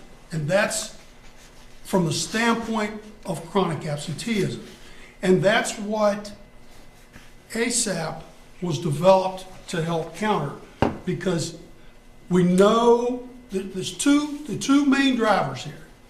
We know the impact of coming to school versus not coming to school for students. It's very clear. And we also know that it's a part of the accreditation process for schools. So I think where we need to look is how can we figure out a balance between those two. They're kind of opposing one another in terms of the absence reasons. I hope that made a little bit of sense. I'll try to answer any questions that you might have. I think from what I've been hearing when parents have got in touch with me, and I've heard it tonight, is that it seems as if when a student misses for what we consider a good reason, an illness, is something that's very understandable, that the parents believe that remedial work is punitive. And it's not. Once upon a time when I was taking Algebra 1, I missed like a week and a half because of an illness. I never caught up. And they didn't have a program like this, so I had to repeat Algebra 1. And, but if there had been a program where I could have kind of come back and caught up, so rather than being punitive, it can actually be something that is remedial and helps get people back on track. I'm not sure that all the parents understand that. And maybe they're to be forgiven because I think what's the name we've given to the, like, poor something? Poor school standing. Yeah, I mean, nobody wants to be put in a group called poor anything. That's right. And so I think that reinforces that concept of punitiveness. Can't disagree with So that. I would think if we could do some sort of, we're not holding these kids back as chastisement. It's to make them good at that particular subject that they're in. So I think we have a little PR problem there, but I think it's understandable when they understand that. That the other thing is, I'm sure that you guys have talked about it, the degree to which keeping those students away from social events is actually something that encourages them to do that or puts them in more in a sense of depression. And that's an honest discussion. Sure, there's no doubt. Yeah, so to me, those are the two things that I think have kind of impacted this a lot. But Mike? First of all, I want to applaud you on researching and trying to gather information about ways to improve this or change it to adjust things. The people that have been reaching out to us, it seems like their kids are A students and they're asking for the work so that they don't fall behind when they're missing this time. I think, you know, a number that popped into my head when you were talking about this, about starting it second semester or whatever, maybe started after the first 100 days. The 100th day is always a big deal, I know, at the elementary school level. But to me, if you get to the 100th day and you've missed 9 days of school, excused or unexcused, that's a little bit much. And then maybe we should be looking at the ASAP program. I don't know what the right answer is, but parents and kids feeling like they have to come to school or they're going to miss out on a dance or a football game or whatever. I think it's a big deal, and I think it's something we should be looking at. And like I said, I applaud you for researching this and trying to find a balance. I don't know. The number popped into my head was the 100th day, because then if you're at 10 days of absence at 100 days, that's pretty chronic. Now, like I've always said, there's got to be exceptions to every rule. There's kids out there that have chronic illnesses where they're going to UVA to see specialists or whatever. Right. We've got to make exceptions for them. I mean, it wasn't but a couple of years ago they were forced to stay home. Yeah. But like I said, I'm glad that you guys are working on this. I'm glad you're trying to find a balance on it. Hopefully we can expedite that. Yeah, I don't disagree. And some more numbers, just so you know, because I was shocked. I'm not going to lie to you, and I've said that a number of times. You know, we piloted this last year. It just wasn't quite as robust. We were just trying to see if students would actually do it, because it's not mandatory. They don't have to stay forever. You know, come to ASAP, and I couldn't believe they did, but they did, and they came for the tutoring. The majority of them came to get help, and that was what students told their administrator. This year we've had 600. Now these could be the same students, but we've had 646 students attend thus far. But it could be the same student.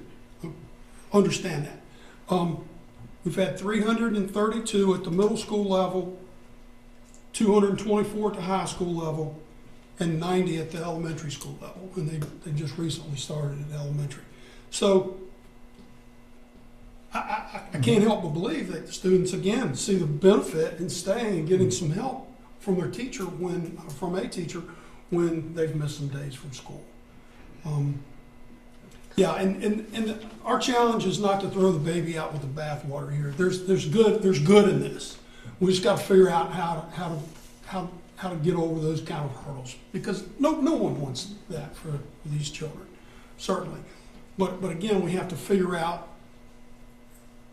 the state really doesn't care, and you know that's the reason Strasburg wasn't accredited. I mean, they got dinged on their accreditation last year. Was just the only thing was chronic absenteeism. I don't envy you guys because I know this is a hard situation, because the state does require this, and we do know that if the kids are not going to school, they're not learning. Right. I think what Mr. Rickert was saying, that we've heard from a lot of parents, especially at the elementary school level, where they're good students and they feel like they're being picked on or punished because of this.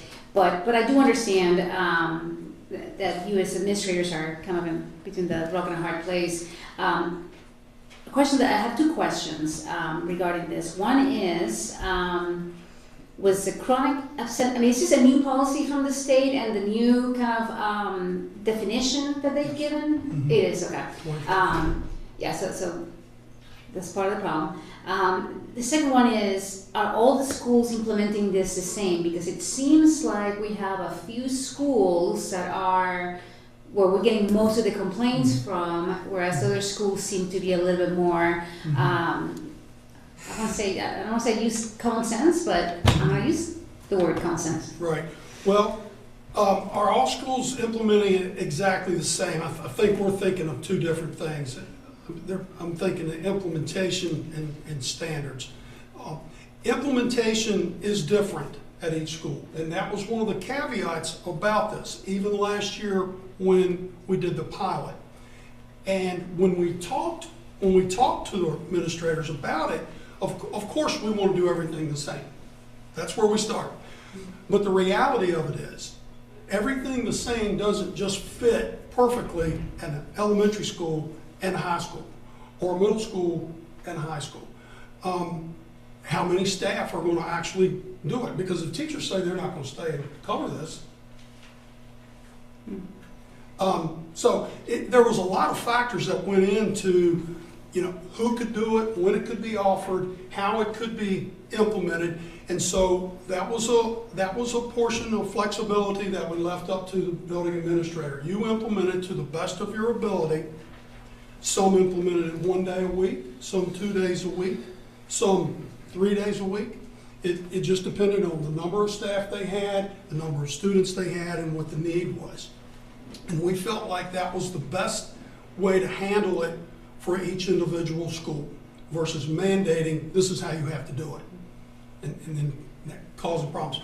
But as far as the standards go, that's what I think you're really, what's the standard that causes me to have to be in this? Well, obviously, the common denominator is the absence. But beyond that, honestly, I don't know how each individual school is each individual school saying, there's some saying if you're sick, don't worry about it. I honestly don't think that's the case, because our administrators know it doesn't matter. You're still chronically absent. They understand that very well. Now, are some being more, are some harping on it more than others? That could be. That could be. But one other thing that I think might be misinterpreted, and I may have not heard you correctly either. It's poor school standing would be applied to any student to come to a dance, but it would only for not participating in an athletic event. Not that a student can't attend an athletic event as a spectator. So I think maybe that might be misinterpreted, because you can't participate. So if you're an athlete and you're chronically absent, you've got to work your way off that chronically absent list. Unless I'm...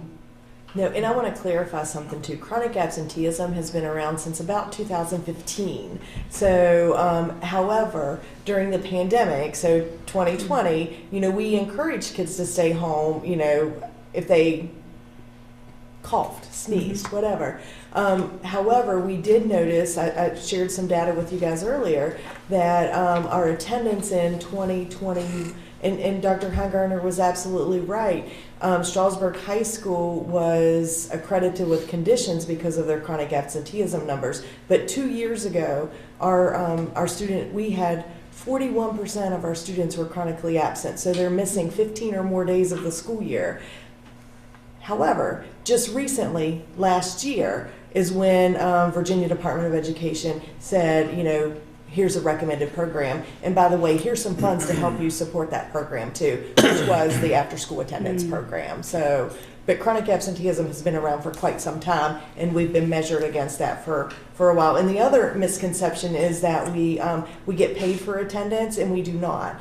That we do not get paid for good attendance. It affects our accreditation or accountability. So, is that helpful? I think what Gloria was trying to say, that I had heard from people regarding about it being applied evenly across the county or across the schools, was some schools, from what we've been told, still have excused absences where they're not counting those days against a child, such as a funeral or a doctor's note. That's what we've been hearing. Well, they don't have a choice in that. That's not something they can choose to do. They can choose on the truancy side. They may say, and they do say, if there's legitimate doctor's notes, we don't take students. They don't end up in court for truancy. But on the chronic absenteeism side, again, it doesn't matter why they're absent. They're absent. And that's not a rule we get to make. That's the rules of the game that we're all trying to win. But see, you talk about the rule though, Yeah. but if that school, let's say Central or Stonewall Jackson or Strasburg, said, okay, you were at a funeral, but there's a school dance coming up this week, the kid is allowed to go to the school dance because the funeral was observed as excused. Okay. It would still Whereas be. at another high school, that kid would be punished I or see. would not be I see. allowed to attend the school dance Okay. for the same Okay. reason. I'm with you now. It would still be counted as an absence, and it would still go towards their chronic absenteeism rate. But they were just allowing, or disallowing participation. I'm Yes. with you now. I Yes. apologize. I misunderstood what you meant. Okay. Could you clarify? I'm a little confused. We do have or we do not have excused and unexcused absences. There are excused and unexcused absences. Okay.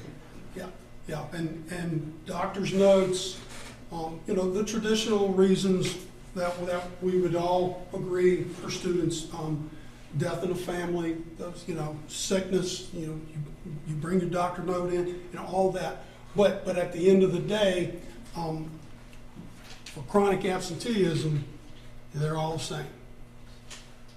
Just so you know, Larry, early on in the school year, if a kid missed, say, 3 days because they had to go out of state for a funeral or something, because they were over the 10%, then they couldn't attend the school dance. And it was only 3 days. You follow me? Mm-hmm. So that's why the parents have been up in arms over this. Well, there was a man much wiser than probably anyone in the room who said once upon a time that funerals were mandatory and weddings were optional. That's right. That's absolutely the rule I've always heard. That's exactly right. Yep. There's no question, we've got to learn the nuances of this. I know one school division that we recently talked to, I'm pretty confident they do the reset at semester, which kind of makes sense. The other thing though that I think is important, and we can talk about this all night long, and there's a little bit more to do. But at the end of the day, we all make choices. That's the reality of it. And I know that sometimes that's hard, but some students miss, because there's things they won't do and they miss, and those are going to count against them. So your staff is still winding this down and going to come back to us and give us. We'll continue to talk about it and see where we land. We definitely want to do something with it, though. So go ahead. Finish up. Go ahead. So in the meantime, do we have any students right now missing school events because of this? Or are we putting that on hold while this is polished up? No, we haven't put anything on hold. So that could still be, that's very possible. I know we have our next principals meeting, I believe next week or soon, and we'll be discussing it again. And but no, we haven't stopped anything at this point. I just know it's causing a lot of anxiety on some parents. So I think it'd be wise to maybe pause it until we can come up with something a little bit more, I guess that it will be easier to implement across the board and that will be more acceptable, I would think. Obviously it's up to you guys, but we are getting a lot, some calls from really anxious parents, and I can understand why. Unfortunately, what usually happens is that the people who call and who come here and who talk to us are the parents who care, which are not the ones that we usually would be seeking to reach with this kind of program. It's just the way it happens. But I would really like to hear more choices. I think the idea of doing it later on in the year so that, a student that misses, has all their absences of the very first week or second week doesn't get penalized, whereas somebody else would or wouldn't. So I would like to see some of those choices and options. Okay, personally. okay. We can definitely do that. I just, and maybe you explained it, and I kind of missed it, but we keep on going back and forth here, chronicle, truancy. Bottom line is, okay, I just want to be clear, and this is what I hear from parents not so clear about. So if a kid is sick, and with a doctor's note, medical, okay, does that count against them or not? That would count against them from a chronically absenteeism point. On this ASAP program, it would count against them. They would not be looking at developing a plan to have to go to court because they're being truant for that reason. But it would count against them as it stands right now with regards to chronic absenteeism. And that's from the state. Well, that's the chronic absenteeism rule and definition is from the state. You know, how we're trying to implement it and build a system to support that is what we're trying to do here. The reality of it is, if we just say you don't have to come because you're sick. Yeah. But I'm talking about, serious things if they, Absolutely. More serious stuff than just not come to school because I'm sick. Right. So just make it clear also, but any school-related function, like, we just saw with FFA traveling, that's not accounted against their being absent? No, Okay. no, absolutely not. That's what I was told before. I just want to make sure. No. School, extracurricular activities, not extracurricular activities. Co-curricular activities are FFA and FCCLA. That's part of the curriculum. So that doesn't impact those students. Homecoming, prom, stuff like that. Actually, I have one more question that I forgot to ask, because I know some schools do offer, and this would be mostly for probably middle, high school. Do we still offer the option if they're sick to have Zoom call or we somehow have the online teaching while it's going on? I don't know that is real widespread right now, but I have heard that happens if necessary, that teachers are willing to do that. But I don't know that is absolutely widespread and happens all the time. But we would have the ability to do it? We do. We would have I think it would be on an as-needed basis. Okay. Teachers would be willing to do that. I think one of the concluding concepts here is that it seems undeniable that trying to face this issue, which has caused us a lot of angst over accreditation and dropping grades, has resulted in a spectacular rise in attendance and concomitant academic rise. So I think we had to face up to it as an issue. Like the cell phone policy, it's got nuances that we've had to pay attention to and learning as we go, as you've explained earlier. But I think the fact that we faced up to it and gave it the good old college try and still trying to come to is what we should have done and did do. So we're still trying to fine tune, and I appreciate the fact that the school system has done that. So thank you. Do you are you going to is Lucas here? Can I ask one more question real quick, Mr. Hungarden? Yeah. The ASAP program, if we have a student that has an IEP, are there teachers in there that can help with IEP not instruction? necessarily. No, not necessarily. It could be. But in some of those cases, I'm quite sure that those teachers are communicating, on what the needs may be. But it's not a dedicated special education teacher in every one of those sessions. Some days it may be.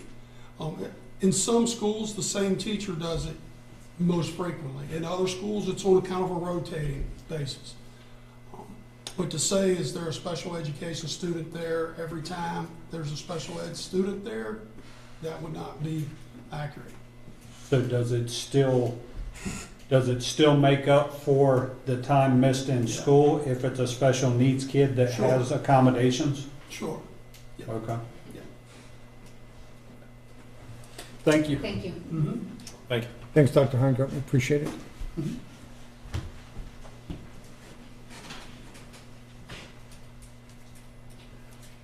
As Lucas is making his way up here, I do want to thank School Board Member Street for bringing this issue of propane as even a potential for us to our attention. And this is a good example of some school board member getting information, coming to those in the school system and asking for further information about it that might be germane, which has kind of led us to the briefing this evening. So this is, I think, the way the system should work well, and I do appreciate it. So with that, I'm going to just turn it over to you and you can make us wise about propane. Mr. Chairman, members of the board, Dr. Shepard, thank you for the opportunity tonight. I will start off by saying I appreciate the support from the board and the school board office on this endeavor and many other things that I'm a part of. I appreciate this opportunity and I'm excited to be here tonight. So what I'll be doing is presenting information regarding propane-powered school buses. The biggest challenge to this was to put all this together in a few slides. I feel as if though I have so much more left on the table, but nonetheless, I'm going to go through some things tonight. I welcome any questions that you may have to help drive the conversation. The first slide I'd like to say is an overview of Shenandoah County Public Schools. We have 114 buses. Of those buses, they are solely diesel-powered engines. School buses transport more than 25 million American students daily, covering over 4 billion miles each year. Most American school buses run on diesel, and the use of the new clean school bus model has grown in recent years. Introduction to the Clean School Bus Program. The EPA established the Clean School Bus Program. It appropriated $5 billion over the course of 5 fiscal years, 22 to 26, to award funding for the replacement of existing school buses that emit higher levels of pollutants than zero emission or clean school buses. So the purpose of propane is to bridge or be a balance or the middle ground between the diesel gasoline industry and the EV fuel cell. So this slide here shown is going to identify some pros and some cons. We'll touch base on the diesel and the gasoline component first. Pros being very familiar. The infrastructure, as we all know, is readily available for both those products and a low capital cost. The cons is the increasing complexity. That's probably going to be more related to the diesel comment and a volatile fuel price and scarcity. We'll talk about fuel prices here shortly, and no environmental aspect or not as much. On the EV fuel cell, won't be spending a lot of time tonight speaking on it, but the environmental aspect has always been seen as a pro. Funding availability and then low operation cost. The cons is a very, very high capital cost, the duty cycle limitations, and then of course our infrastructure charging and or personnel will always be a challenge. So propane is seen as the middle road to balance a lot of these negatives that all these products offer. So cost per gallon, Shenandoah County from 21 to 24, had a lot of help in this slide, gaining data. I will make recognitions to that later in the presentation. So what you'll notice first is the 2 blue columns.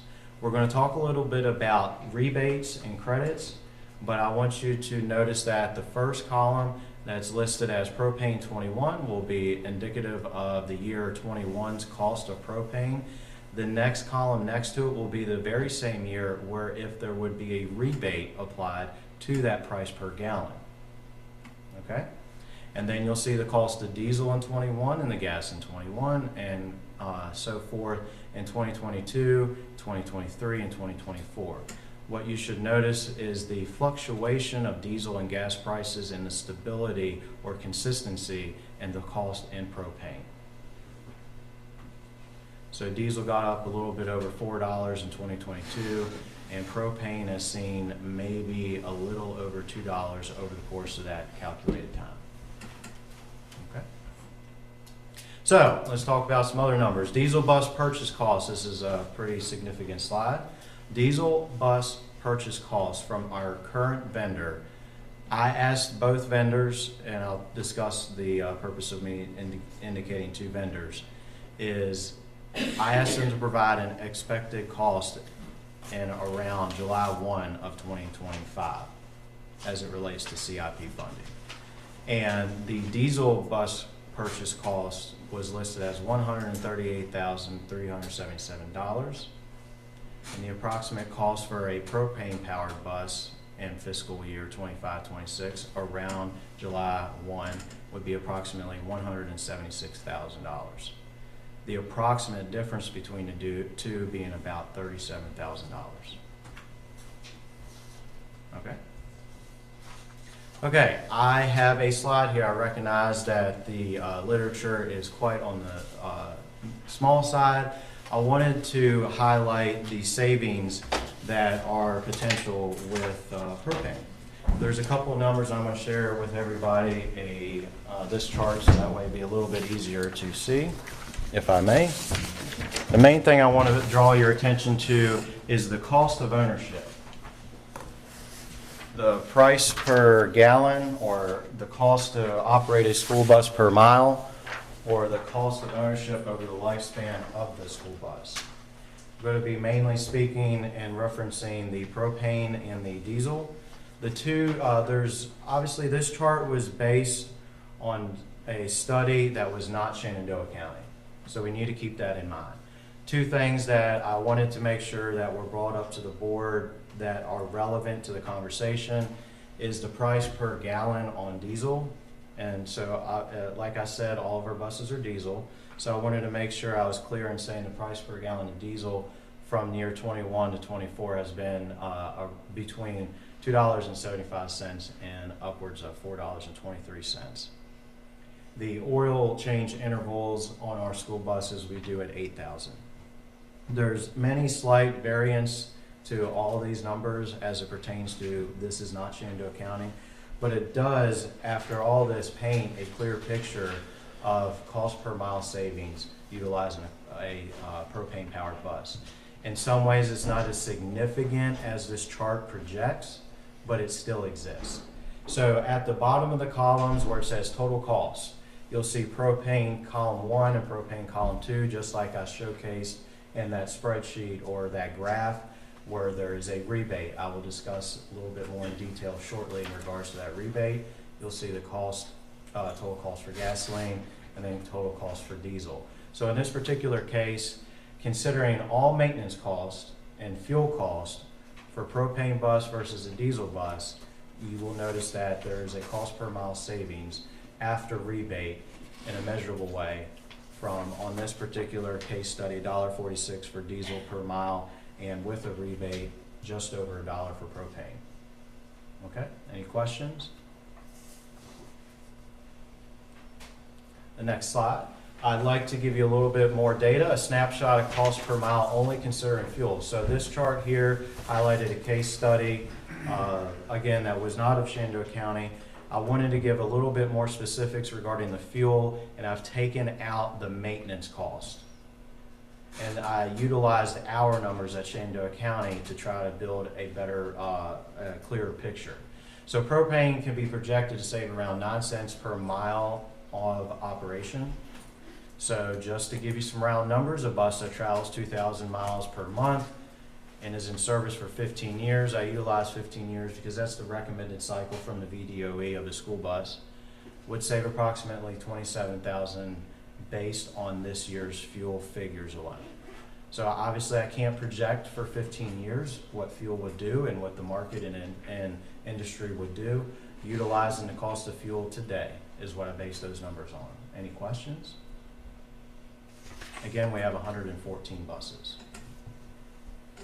Okay, the credit, or what I'd like to say the rebate, is based on 36 cents per gallon rebate.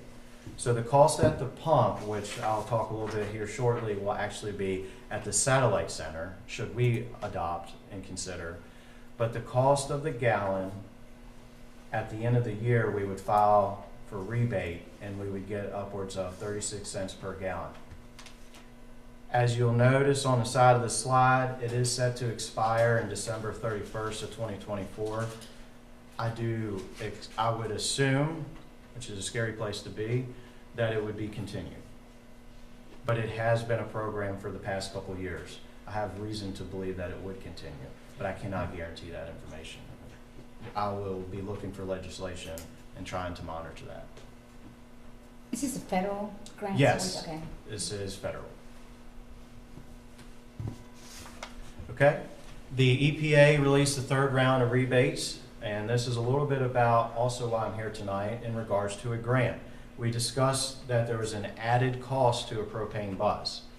We've offset a little bit of the fuel by discussing the rebate, and now I'd like to discuss a little bit about the grant to offset the capital.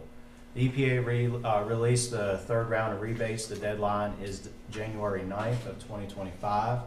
A desired submission deadline is December 1st of 2024.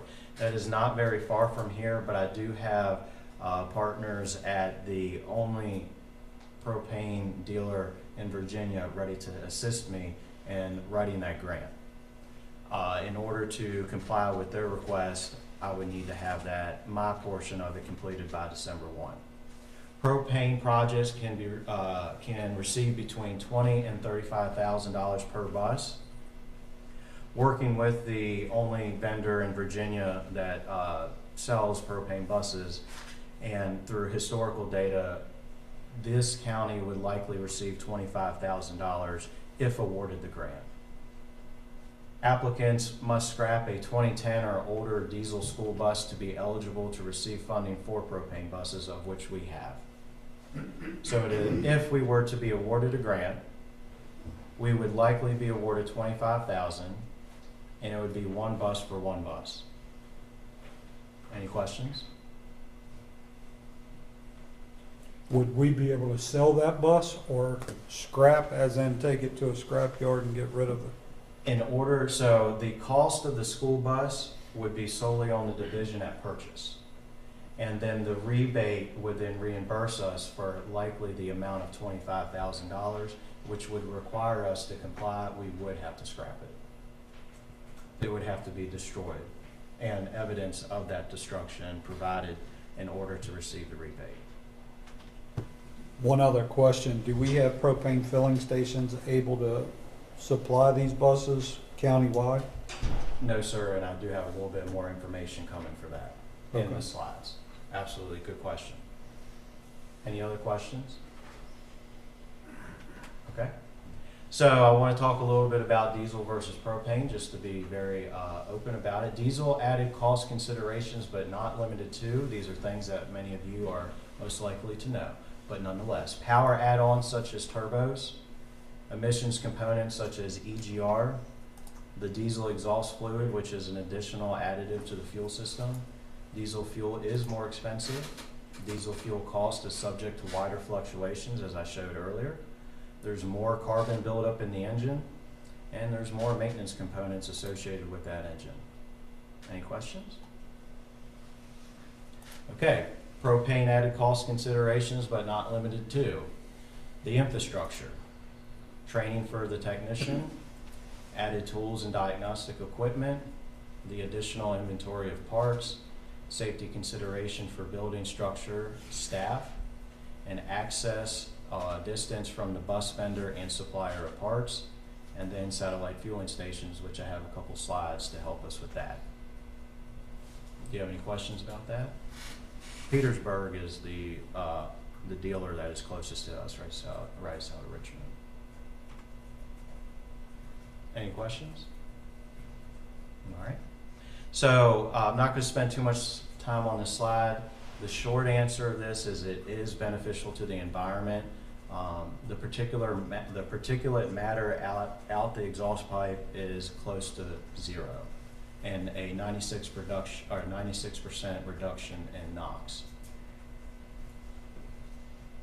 All right, on the road currently, Virginia propane deployments at the time was 465 propane buses in schools over the course of 14 different school districts. So they are on the road. And this is where I'd like to thank the board again, because I was supported in this endeavor, is visit to Newport News. So on October 14th, myself and a few other technicians and the foreman went to Newport News. A great deal of information was gathered. We witnessed the bus garage that they have, the bus fleet, their technicians, their resources, and their practices. We chose this location to conduct our study. Their bus fleet, to give a little bit of information regarding Newport News, their bus fleet from 2016 to date has been exclusively propane-powered buses, the purchases of. There is consideration to purchase gas-powered buses to accommodate field trips. That's going to be relative to the distance and infrastructure available to propane fueling. Test data notes taken on the visit showed that they were seeing about 4 miles per gallon of propane and about 6.5 to 7 miles per gallon on diesel fuel.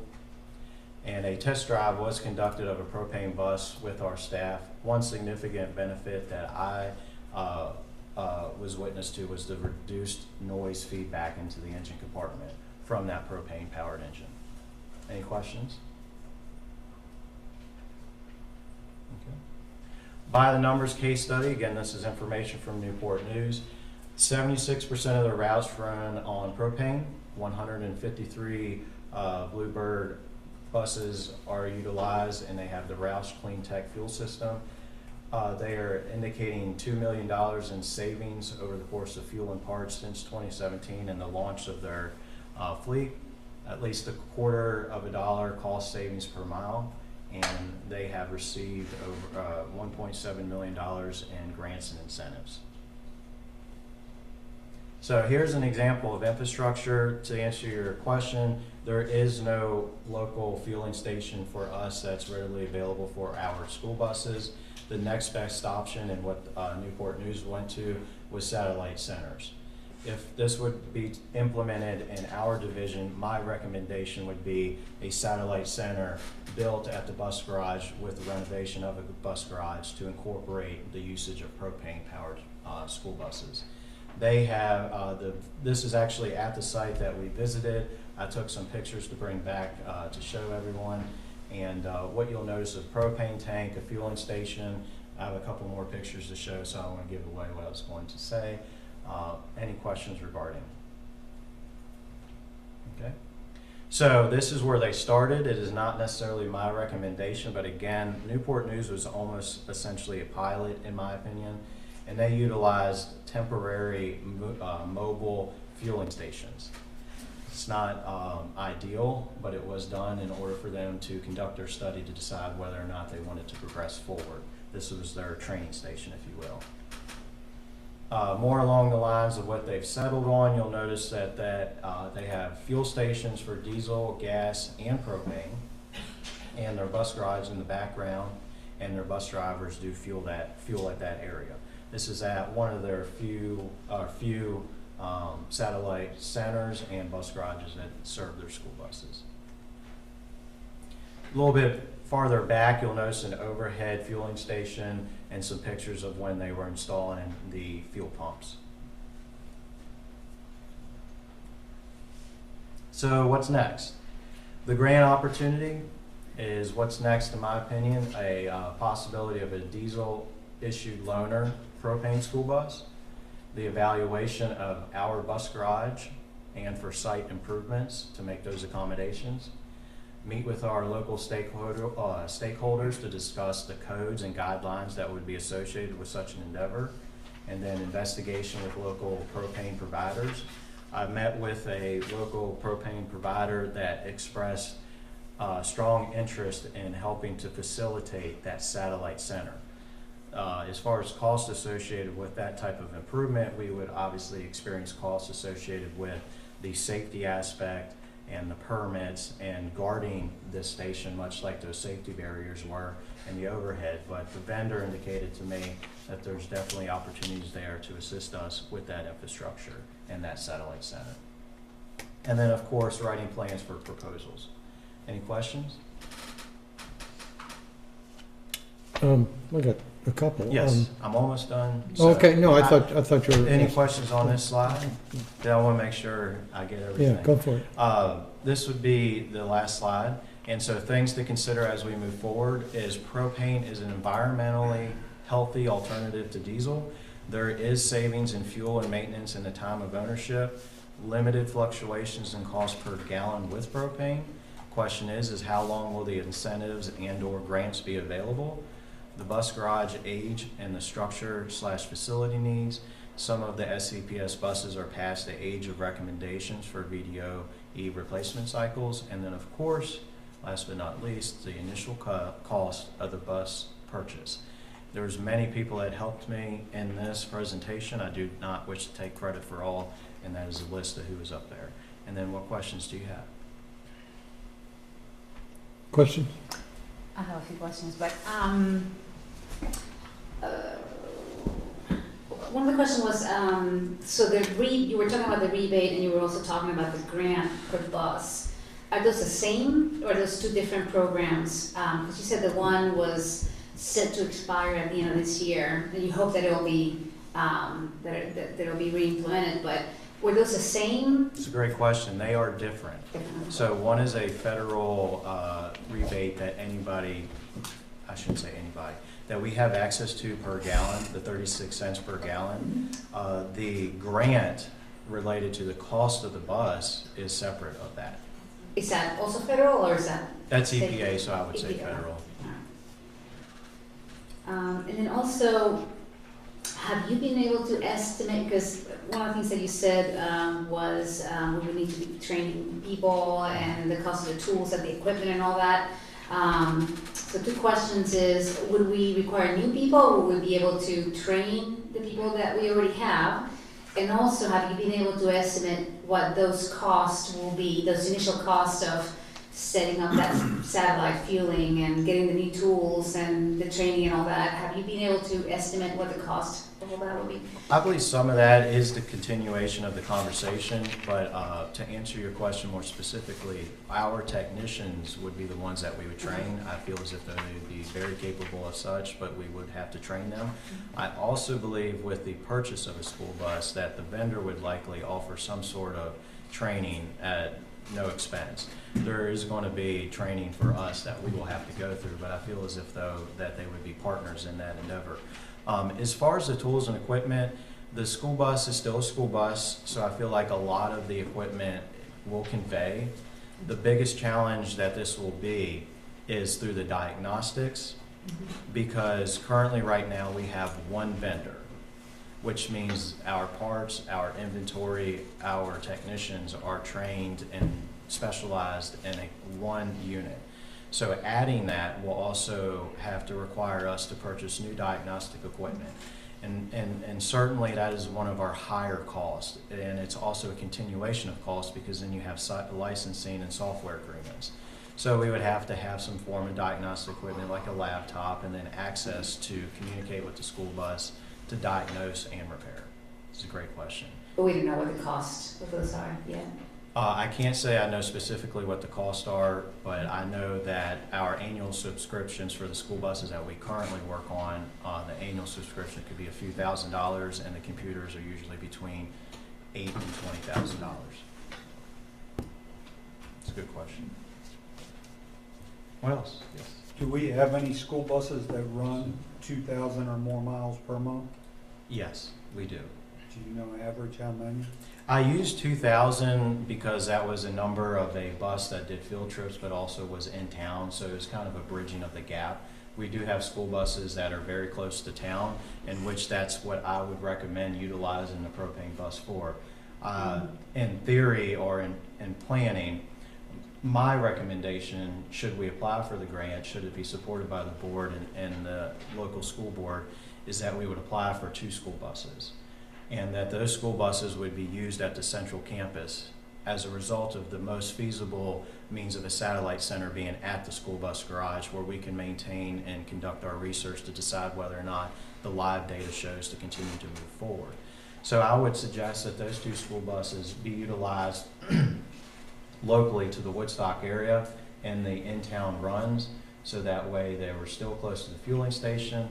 We could work with the driver and the technicians as we learn. So then you would be suggesting that we would do like what they did, have that mobile recharging station, I guess? I truly don't suggest that. Okay. I understand the reason why they did it. I really do, but I don't think that would be in the best interest of us. Mm-hmm.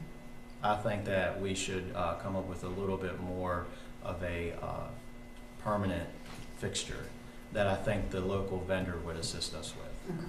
So you don't know, and you don't know what that cost would be for that? I don't have the ability to project a cost, but I do know it will be less than the cost that it would be for us to install the infrastructure. Because again, I entered into conversations where I think there is strong support to assist in installing that fueling station. There will be a cost associated with safety and plumbing, if you will, and other utilities, but I think it wouldn't be as anticipated. So you're saying we're gonna get a break in that? I think so. Okay.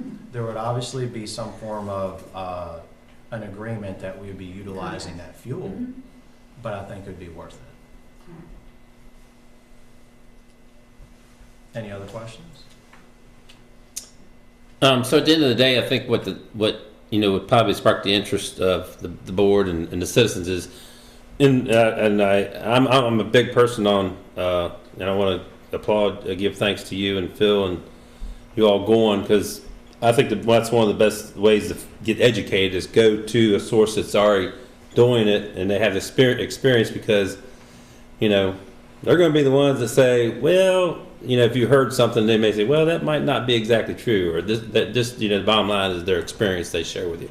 So at the end of the day, the reality is, in your experience in looking into this and talking to Hampton, is it worth looking into and pursuing to save the citizens' tax dollars?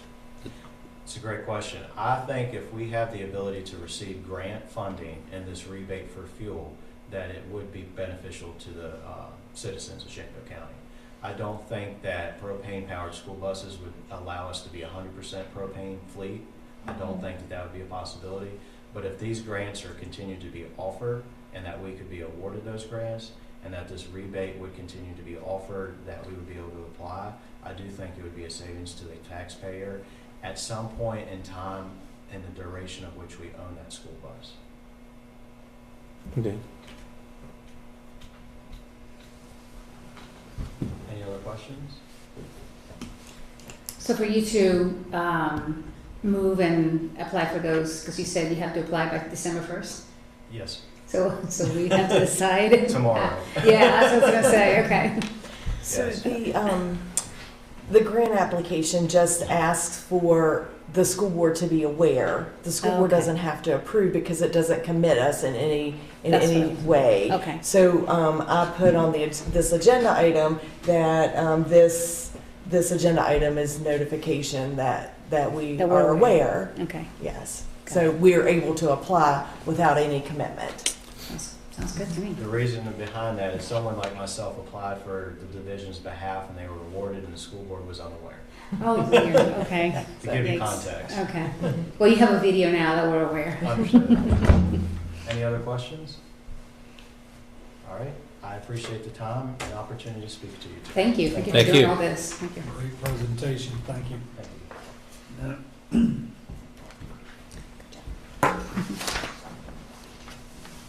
No rest for the weary, Dr. Heimgartner.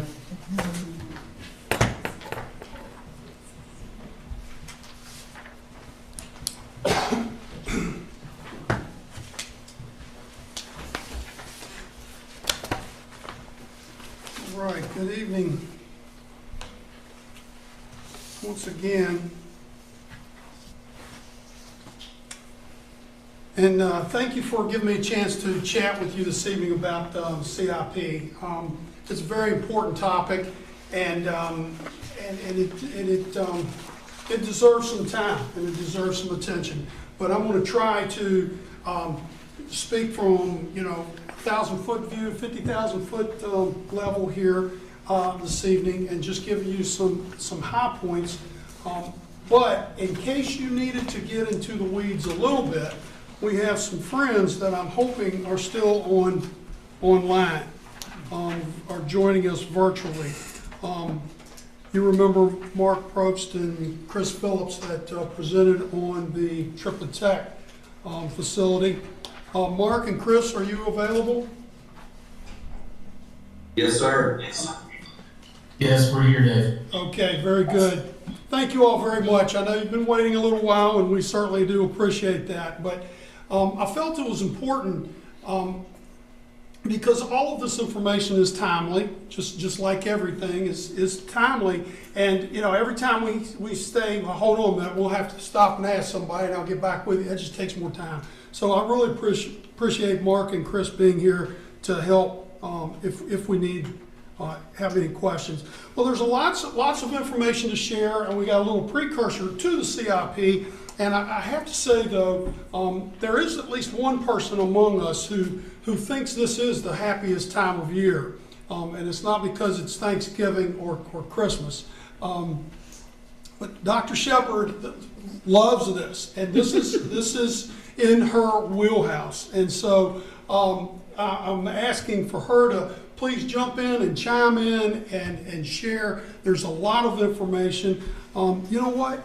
Unfortunately, some of the information we've heard from others, yeah, it has bearing here. It's real, and that's the reality of where we are.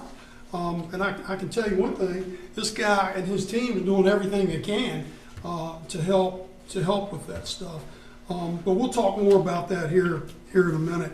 But we just want you to know that you know, we're all in this together, and we're not trying to sing a song of gloom and doom here.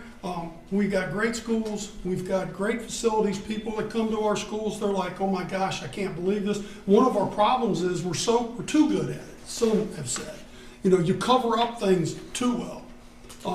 And one of the things that has been brought to our attention is the really expensive items that we're going to be talking about in the CIP are things you can't see. And that's what makes it really, really tough.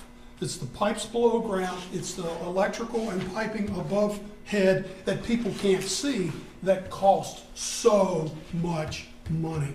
And they don't realize that things are even being done when they're being done. But let's get into it a little bit. We're going to try to share with you the good, the bad, the ugly. But as we look into the CIP, this is kind of a pre-step ahead of the CIP. Just to kind of tee that up, we're going to look granular here at some facilities, and then we'll zoom up when we get to the CIP. First thing we look at when we start talking about CIP and facilities is enrollment. How many kids do we have? And we've had enrollment projection studies done before. This study is done by Future Think. It's an organization that partners with RRMM Architects with 25 plus years of experience. They work with thousands of school divisions across the country. And so they take this information, they take historical enrollment, birth data, population estimates, and housing data, and they put that into a formula, and they come up with projections. And sometimes projections, we all know, sometimes they're spot on, and sometimes they're not spot on, and we just can't predict everything that's going to happen in the future. But we can look at our history, and you can see right here with our history, we haven't grown or declined a whole lot. We've been pretty stable across the board for the last 10 years, and you can put another 10 years in front of it and be about the same. You can see a slight dip here, you know, in the past couple of years there in 2021, 22, but you can see we're starting to rise a little bit and coming out of that. So that's what our historic enrollment has looked like. And again, we're trying to give you the things, the information, the things to think about, because all of this is draft that we're talking about when it comes to CIP. This is draft mode right now. Over the course of the next several weeks, you'll have time to digest that, talk about that, think about that, what needs to stay in, what needs to come out, and really dig deeper into that. When you look at birth data, here's what you're going to see in Shenandoah County. Pretty much same picture. Pretty stable, pretty predictable. The last couple of years it's declined a little bit. I think that's the case nationally, I believe. But that's certainly one of the things to look at. Obviously, students are born here. Many of them are going to go to school here. So what's the birth rate look like? Another key factor is the school age population, and what Future Think has done has given us a couple things to think about here. If we see some growth, which is possible, this could be what it looks like. And you'll see the next slide tells you how they know this. But notice, just to break this out really fast, green means growth and purple or lavender means decline. So here's Edinburgh, Woodstock, Strasburg. There's a lot of dark green. Mount Jackson, Newmarket, a lot of lavender, a lot of purple.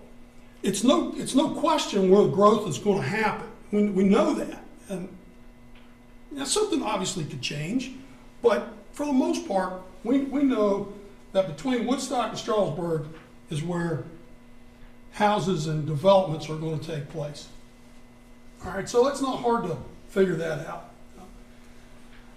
So if we think about, and Future Think has kind of laid this out for us, if we look at what one might call a low level of increase, kind of what we've seen over our history. I mean, we're talking about, from this year, 5,700 students rolling in there. Factors of how they determine this, we might be looking at a growth in 10 years of a couple of students. All right? And so that informs this whole story of where we're headed. If this projection is accurate. Well, let's take one thing, an additional data point that we know is happening. There's 1,223 houses or subdivisions on the books right now to be developed in Shenandoah County. We know that right now. Now, some of them have been on the books for a while, and some of them are relatively new, but the reality of it is you can see this pretty clearly, especially if you live in Strasburg. So the potential is there, and its potential is there kind of quick.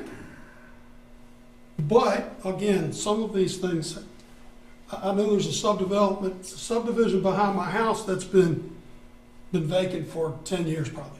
It started and it's still been setting. So it's so hard to predict this, although it could take off tomorrow. We don't know. But we do know at least 1,223 developments have been approved in Shenandoah County right now. So if we think about that and we look at, okay, so what if those housing developments do take off, and obviously some of those houses are populated with students, what could that look like? Well, one thing we don't think it's going to look like is a high rate of growth. Could be wrong, but we just don't expect a high rate of growth. But maybe moderate. Potentially maybe 5% growth. Well, if you look and you map that out, and we would go from 507 students to 6,007. I think that's what that says. We might increase about 300 students over the next 10 years if we are at a moderate growth rate. All right? So again, something to think about. We've just heard a little bit about capacities of schools. We're going to look at that here in just another few minutes. Something to think about. We may be on the low end of growth, maybe a couple students.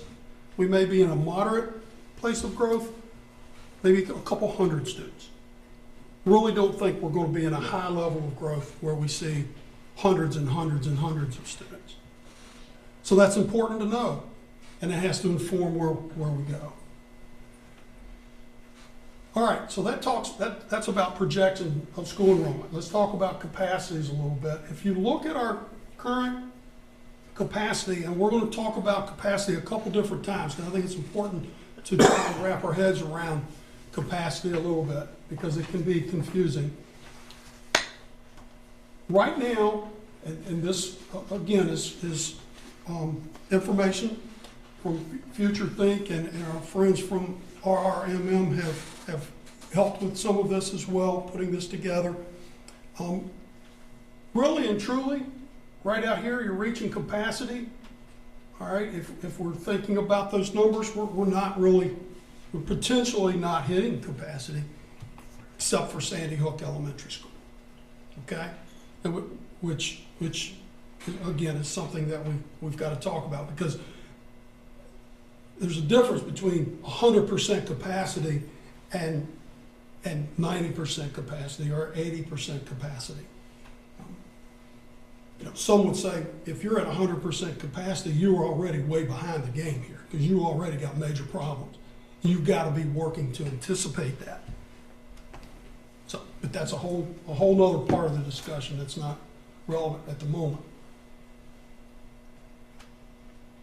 But you can see our current enrollment is in the first column, and you can see our current capacity. Those are our fall numbers that we've sent to the state. Okay? And you can see what the projected enrollment of those capacities would make.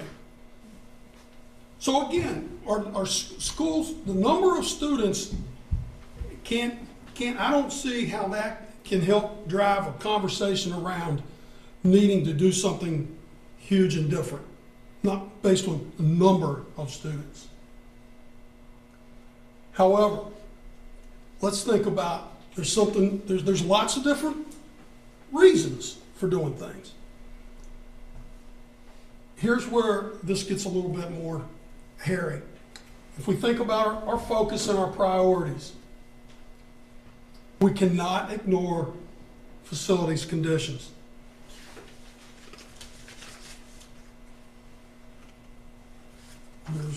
Hold on one second. There's one thing I want to forget to mention to you.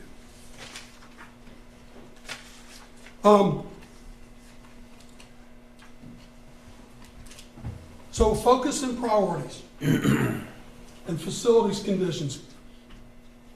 Our focus is considering the best options for CTE. We know right now that we're turning students away from CTE programs. We had that discussion earlier today at Triplet. We know that. That's already happened, not just one year, that's happened several years. There are students who aren't able to go to Triplet because we don't have enough space for the programs that they want to take there. That's something to think about. Future-proofing all of our facilities. Consider the future educational needs for the next 20 to 25 to 30 years, or for let's be honest, for the next 50 years. We use our facilities until whatever happens, we'll be here for a long time. Consider the needs of transportation and maintenance. We were just there this afternoon at the transportation building. If you saw that structure this afternoon, you'd understand there's a deep need to do something with that. And then the last bullet talks about modernizing our facilities. We have to realize the size of our schools, of our elementary schools, the conditions of the facilities, and the modernization of the facilities have to be drivers in a conversation around our facilities moving forward and thinking about what's the next 25 to 30 years going to look like. Teaching today doesn't, in the best places, look like teaching from 1975. And that's the reality of it. If it does, it shouldn't. And that's what our buildings are made for. They're of a model of cells and bells. We go from one room, the bell rings, go to another room, bell rings, go to another room. that model of education is on its way out. In fact, a lot of places it's been gone for a long time. It's something we've got, I think, we should think about. Talk about reducing operational capacities. That's what we're talking about from the size of our schools, the size of the elementary schools in particular. We can develop new educational opportunities in each elementary school with collaborative learning environments, open spaces to promote more learning by doing. But here's the key. Increase the frequency each student is able to attend PE and art and music. At some of the elementary schools, only every 7, 8, maybe 9 days do they get art or music. You know, maybe 45 days out of the whole school year, do they actually even get it? Because they only have one teacher, and you got to rotate 1,000 kids through that one teacher. They just don't do that all in one day. That's the reality of what we're talking about with schools that are elementary schools that are that size. We can improve the student experience and their academic performance, we believe. We can reduce the student travel time on buses, and we can reduce the quantity of lunch periods. In some of our elementary schools, we start lunch at 10:50 and end lunch a bit after 1 o'clock. 10:50 in the morning, kids eating lunch.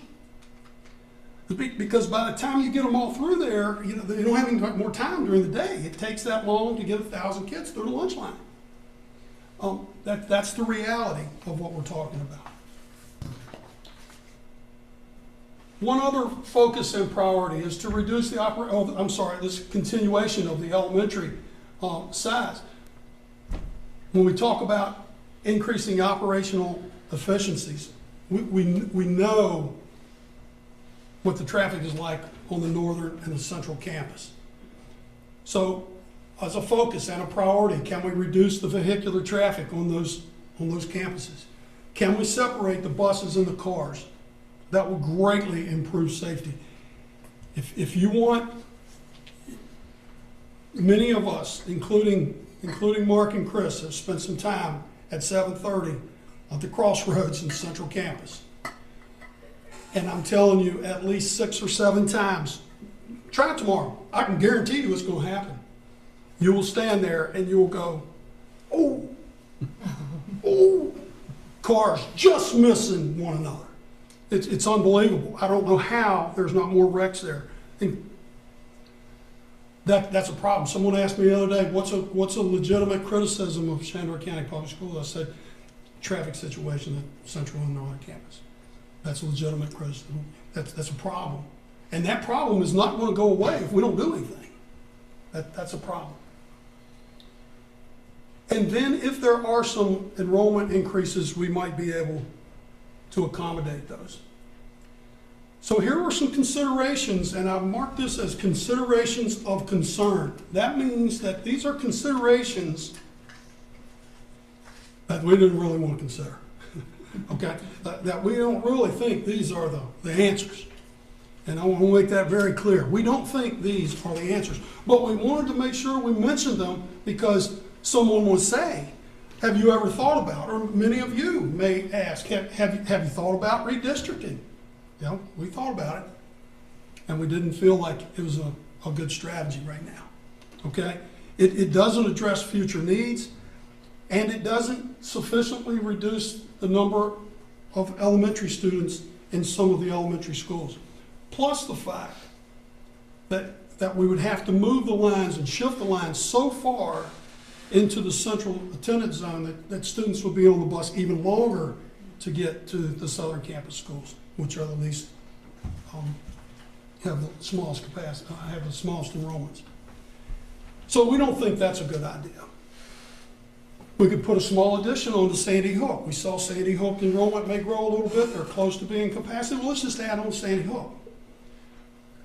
That's just exasperating the problem even more. We don't think that's a good idea. And some have mentioned, well, let's take the pre-K students and put them all in one space. Let's make a space, get a space, build a space, find a space, and put all the preschool students in one building. That would give you some more room in the elementary school. It would. But you can only imagine driving those little children all the way to one space, one place. The geography of our county just does not align to making that a good idea, we believe. But those are all things to consider. We just don't believe that they're good considerations. However, we do believe we do have some good things to consider. And one of them is to truly look at CTE and truly look at Triplet Tech. And what can we do? We know right now, Todd Lynn has shared this with you. It sounds like a broken record. He's got it down pat. 77 students this year, almost 70 last year were turned away because we didn't have space for them. We know right now we can get those kids in. They want to be there. But we need better and adequate space. So to build or completely renovate Triplet Tech is a possible consideration. We know right now that would help give students opportunities. And we know we've had enough information from RRMM who've helped us with this and have shared information with you that we're talking about a potential estimated project of around $60 million. Renovated or complete new build. They're very, very, very, very close to that number. Why? A couple of things that I just felt like is important to remind you about. And these are, these are framed in the positive, but we could say these are things that Triplet doesn't have if we wanted to kind of just put it another way. Tall spaces. Future-proof the design so it has enough tall spaces for future types of classes. Large capacity for electrical service. We talked today that you can't plug certain things in at the same time at Triplet or it blows the fuse in the culinary arts program. There's not, if we want to put welding in there, there's not enough electricity in the building to run welders. That's the reality. Safe exterior space. The students work outside probably 50% of the time, or a great deal of the time, as they work inside. And so having project space is very important. They're building a house up there now. So that's very important. It's open, it's not secured, but they do the best they can with what they have. And then the building layout and looking at what could be done for future expansion. We don't know, and this is the idea of thinking now about what we can do to help our kids next year or the year after, but also those kids that'll be here in 25, 30, 40 years down the road. Can we expand to meet the needs of whatever it is that brings it, that comes along then? And plus, create a better public interface. When Triplet was built in 1966, it was a Taj Mahal. It was a diamond. It was awesome facility, and it has been for many years. But the public interface has changed in that type of school now. I just went to the spaghetti dinner last night, I think, at Triplet, and that's the kind of things didn't happen on a regular basis. Well, those things are happening on a regular basis in schools like that now.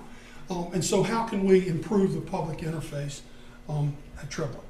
Those are all key factors of a modern CTE center. All right, another possible consideration, and that's a new elementary school. And we talked about the location map with the purple and the green a while ago. I don't think it's difficult to figure this out. What we could possibly do, and this would address future space needs. This would reduce the current operational capacities. It would provide for new learning opportunities for students. It would help decrease the traffic problems on both of these campuses. Now, one way in and one way out is still a problem, but it would definitely help. if we could bring those schools into the 600 to 700 student facilities, it'd be much easier to manage and eliminate many of these problems that we have. You can see that the cost estimated on that project is around $41 million. So these are some things that we believe could help. Could help where we're going when it comes to the CIP. I don't know that student capacity is going to be the driver. It's conditions, the number of students in an elementary school, and the modernization of education in the 21st century. I think those are the real drivers. Conditions, the size, and modernization. We'll thank RRMM and ask if you fellas have anything that you feel like I've missed or I should have highlighted more, or any suggestions before we move into the CIP document.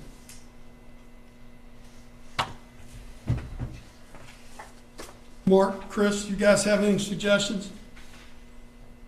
No, Dave, I think you covered it quite well. Thank you. Do you folks have any questions for them while they're with us? I do have a quick question. Talking, because it seems like right now that in terms of the schools that we have right now, I mean, taking triplet aside, that's different, but it seems like the school that needs space the most right now is Sandy Hook. I mean, is there an opportunity to renovate or expand that school in particular? That's what we're getting ready to look at right here in just a few minutes. You're right there with me. And you know, the great thing about this is, as I want to emphasize, this is a draft and it's a plan. All right, plans change, and this is going to be in your all's hands. You're going to say, you write it out, work it out, and read, and this is your work. We're providing you the information and trying to jumpstart conversation. And that's kind of where we are right now. So we'll talk about that more, and if we don't talk about it enough, let us know. We'll jump back into that. Okay, we're ready for the other one. Now I've got Mr. Orts along with me. He is absolutely my right-hand man. I don't, this is his line of work. He's been in these facilities for 30-some years.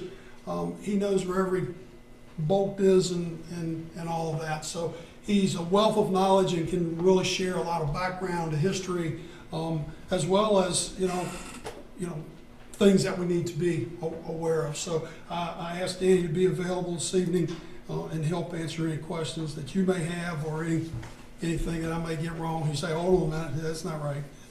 So don't hesitate, Danny. Okay? All right. So this is the draft plan that you have, and I think you have copies of it. Again, it's for information purposes. I'm going to kind of speed through. The first part is pretty general. We want to get to the meat and potatoes. But the CIP is prepared annually. We do this every year. This isn't the first time you've heard this. It is a planning tool. It's not carved in stone. It's a planning tool. The CIP is prepared by the superintendent's staff and then reviewed and adopted by the school board. And following the school board's adoption of the CIP, it's forwarded to the county administration and the county administrator for inclusion in the county's capital improvement plan. The Shenandoah County Board of Supervisors finalizes the funding appropriation in the spring of each calendar year as part of their regular budget session. So that's kind of how this works from a high level. If you move over to pages 4 and 5, you see how is this developed. This isn't Danny and Dave sitting down and saying, this is what we need to do. No, that's not how it works. We're information gatherers, okay? That's all we do. We ask questions, and we try to get folks to think about things and talk about things, but at the end of the day, we're just gathering information. you'll see on page 5, there's a ranking. And that ranking, that point system ranks projects, and that's important to know. You can see it's pretty self-explanatory there. That projects that score 6 to 12 points would be ranked desirable. Those would be things that we'd like to have if we can. But projects that score 13 to 17 points are ranked necessary. Those are things that we're going to have to do. That we may not need to do them right away, but we're going to have to do it. And then if a project scores 18 to 24 points, it would come up as urgent, and that would be something that we have to do, and we need to do it as soon as possible. And remember now, when we're talking about CIP, we're talking about the entire school system, all of our facilities, including transportation and maintenance. We're talking about large sums of money, obviously. And so when we're talking about quick turnaround, we're not talking days or weeks, or even months. This is a 5-year plan. So a quick turnaround might be a year or two. It's not like just a couple months and we're going to do that, because we're talking about large sums of money that are needed to do a lot of this work. If you look over to page 6, I think it's important to share some of this. The process, reviewing projects, we start with reviewing the projects from the prior year, and we look to see what's still on there, what didn't get done for one reason or another, and what's still on the CIP from the year before. We review any remaining projects in the prior year and reevaluate and update the scoring. Things change and priorities change. Emergencies happen. And unfortunately, we have plenty of examples that we could share when it comes to that. We perform walkthroughs with all the principals and the head custodians. And oftentimes, quite honestly, the principals, they can tell us right away. That's one of the great things about our schools, and it also makes us tough because they care about these facilities so much that they take care of them like they're their home. And it hides a lot of the things like I mentioned a while ago, but they can tell us right now, no, this needs to be fixed, and this needs to be fixed, and this needs to be fixed. They know. Our principals aren't, they're out and about, and they know what's going on in their schools.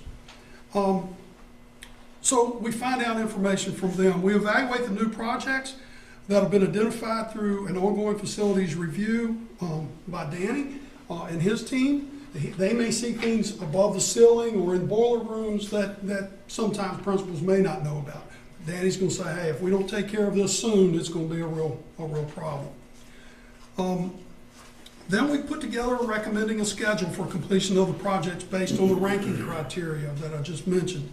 We evaluate other projects for the scheduling adjustments and what kind of things may be needed. For example, something that may have just happened and is a safety hazard may jump over something that has been on the CIP, but it's not a safety hazard. That's one of the first criteria is safety, obviously. Then we review with senior administration. We obviously go over with the superintendent and work through that. And then, of course, we present it to you as we are this evening. And we'll come back either in December or January seeking your approval. It just depends on how fast we get through making edits and tweaks and getting your feedback. And then it's submitted to the county. The last bullet on that page 6, I wanted to highlight, and that's all projects presented in the CIP have anticipated estimates. And we know what that means. Actual costs are contingent upon bid quotes and the results of those bid quotes. And we can determine that something might cost $100,000 today, but in 5 years, when it comes due, it may be, $120,000. That's just the reality of it. We do the best we can with that information. Okay, let's look at page 7. Page 7 gives us a lot of information, and I'm going to let you look at that at your leisure. But one of the key things that I want to read and point out to you, because this can cause some confusion, and that's this important note written at the bottom. Starting in November of 2024, the CIP will feature updated square footage and capacity data based on the comprehensive facility study conducted by RRMM Architects. The school capacities were determined using the VDOE School Capacity Calculator tool. Over time, classroom uses evolve, and spaces are added or repurposed for various reasons. That's really important because you may see some things from our historical data. You know, we had a review in 2016, a facilities review in 2016. You may see information in historical data and you say, well, that don't match up. Well, things change. Here's some more to go along with that. For example, with the completion of one-to-one technology initiative, former computer labs are no longer needed and are now utilized as traditional classrooms. I know when I was a principal, that was, we had a computer lab, we took the kids to the computer lab. Well, we don't have computer labs anymore, at least not all our schools do. That room is now used differently. Some spaces it's a regular classroom.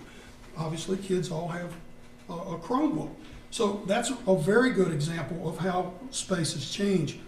Also, changes in special education requirements may also lead to space adjustments, with what was once a general classroom potentially being converted into a specialized learning space. Additionally, temporary trailers previously added to Sandy Hook Elementary School have been removed. On the other hand, new space was added, such as the gymnasium at Sandy Hook Elementary. Given the ever-changing nature of facility use, we believe it's important to rely on the most current data reflecting the latest uses and configuration of school spaces. So I know that's a lot in there, but I encourage you to go back and read that again to truly understand if you see some conflicting information. We want this to be our latest and greatest. This is our most recent information that's populated and populating this facilities at a glance document. So when you see RRMM capacity, when you see the utilization percentages, all of that's based on our most recent study. All right. The next few pages on 8 and 9 simply share the facilities descriptions. Not much has changed there. We get to page 10. You see transportation at a glance. And you've heard a lot about transportation today and earlier this afternoon. I won't highlight what you've already heard, but I do want to make one point here that sometimes people don't know. I know I didn't know this, and I'm always having to ask Lucas, tell me what that number is again. I don't remember. School buses have to be inspected every 45 days or 5,000 miles. We got 114 buses, and they have to be inspected every 45 days. Not once a year, like most of us are used to having to do with our vehicles. They inspect about 3 buses every day, sometimes more, just to keep the cycle to make sure that they're all being inspected at the appropriate time. I didn't realize that. Every day they inspect 3 buses or more. And so, I mean, the volume is pretty massive. I didn't realize that. So it's not like they just bring in a bus every now and then and work on it. Okay, page 11. Currently, this is where we start talking about this long-term facilities plan. Currently, a long-range facilities master plan is near completion, as you know. We're working with RRMM Architects to do that. This plan will include an analysis of school facilities conditions, educational adequacies, and any recommendations. The last paragraph there, or the last section, launching a long-term facilities plan is an important component of this whole document. And I hope that you will read this several times when you can. A long-term facilities plan should address the future of CTE and triplet should be a primary consideration due to the school's age and condition. The most recent long-term facilities study conducted by RRMM in 2024 assigned Triplet Tech a facilities index score of 45.88. The facilities index is calculated by dividing the total deferred maintenance cost by the current replacement cost of the building. It means how much work we have to do to it versus how much it would cost just to go ahead and replace it.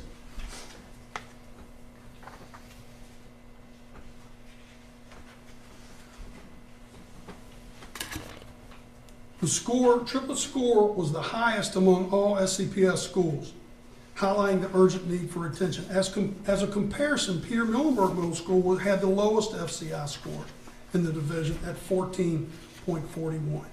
So when basically, this is like golf, the low score wins here, okay? The higher your score means the more your facilities are in need of work.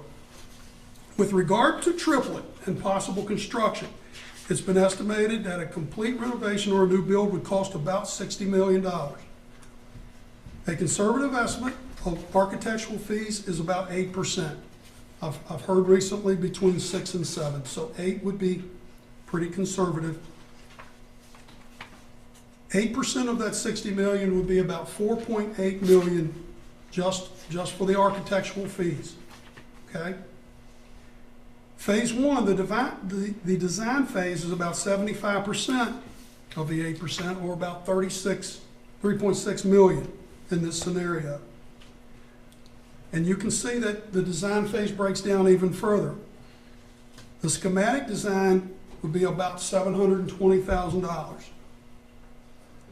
The design development would be about $1 million, just over $1 million. And finally, construction documents would be about $1.8 million. So the point of that is to say, to get this ball rolling, to get a schematic design in that first phase for the architect would be around $700,000. That's serious money for us. Many school divisions, that's a drop in the bucket. That's not a drop in the bucket for us. And so if we're going to do something and we're spending that kind of money, we need to seriously think through our plan. Do we have a plan? Are we going to stay true to a plan? All right, let's look at page 12 real fast. I'm getting close to the end. Again, this slide just highlights last year off the county's books, decreased, the debt decreased to a little over $2 million. And that was to finish off paying for the high school renovations from the early 2000s. So that dropped off their books last year. All right, that brings us to the appendix, and you can see the first 3 pages of the appendix are vehicles. And then that brings us to this page. And this is Carlino, where we start to have that discussion that you mentioned. Now, I want to emphasize, we're talking about page B16. It's Appendix B, page 16.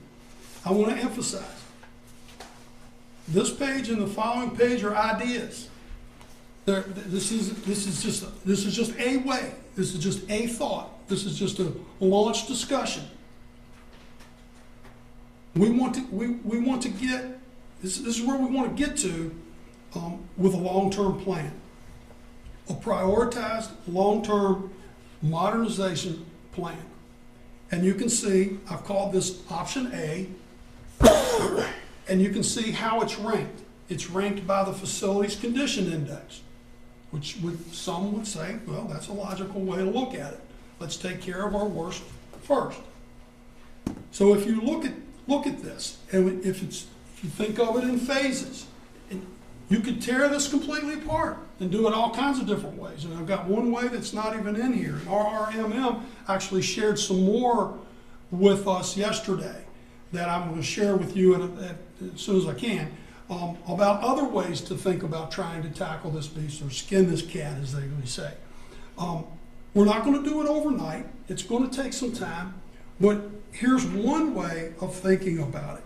If you look at phase 1, These are our most needy facilities. The maintenance building, Triplet Tech, and our transportation building. You've been in those buildings recently, and that's not too hard to understand when you see them. Now, phase 2 could look like this. And it could look differently, but it could look the way it's listed there. A new elementary school provides you an opportunity to move students there while we're renovating Sandy Hook. Then Ashby Lee, Signal Knob, and you see how they're ranked there. And they're listed in the ranked order by the worst, the soonest. And then phase 3. You see here the high schools in North Fork and Peter Muhlenberg. That's one way of looking at it. Not the only way, not the way. I'm sure there'll be lots of different, but it's a way to think about how we can move forward doing something. The second idea, again, is simply an idea. It's ranked by level and by age. Just another way to think about it. So phase 1, those are our oldest buildings. Phase 2, again, they're ranked by age. We do the elementary schools first. So you see Sandy Hook was built in 1970, Ashby Lee in 75, and WW in 76. And that's kind of the way historically it's unfolded with schools. Strasburg was built, then the southern campus was built, then the central campus was built. I don't know why, but that's just the way historically they work.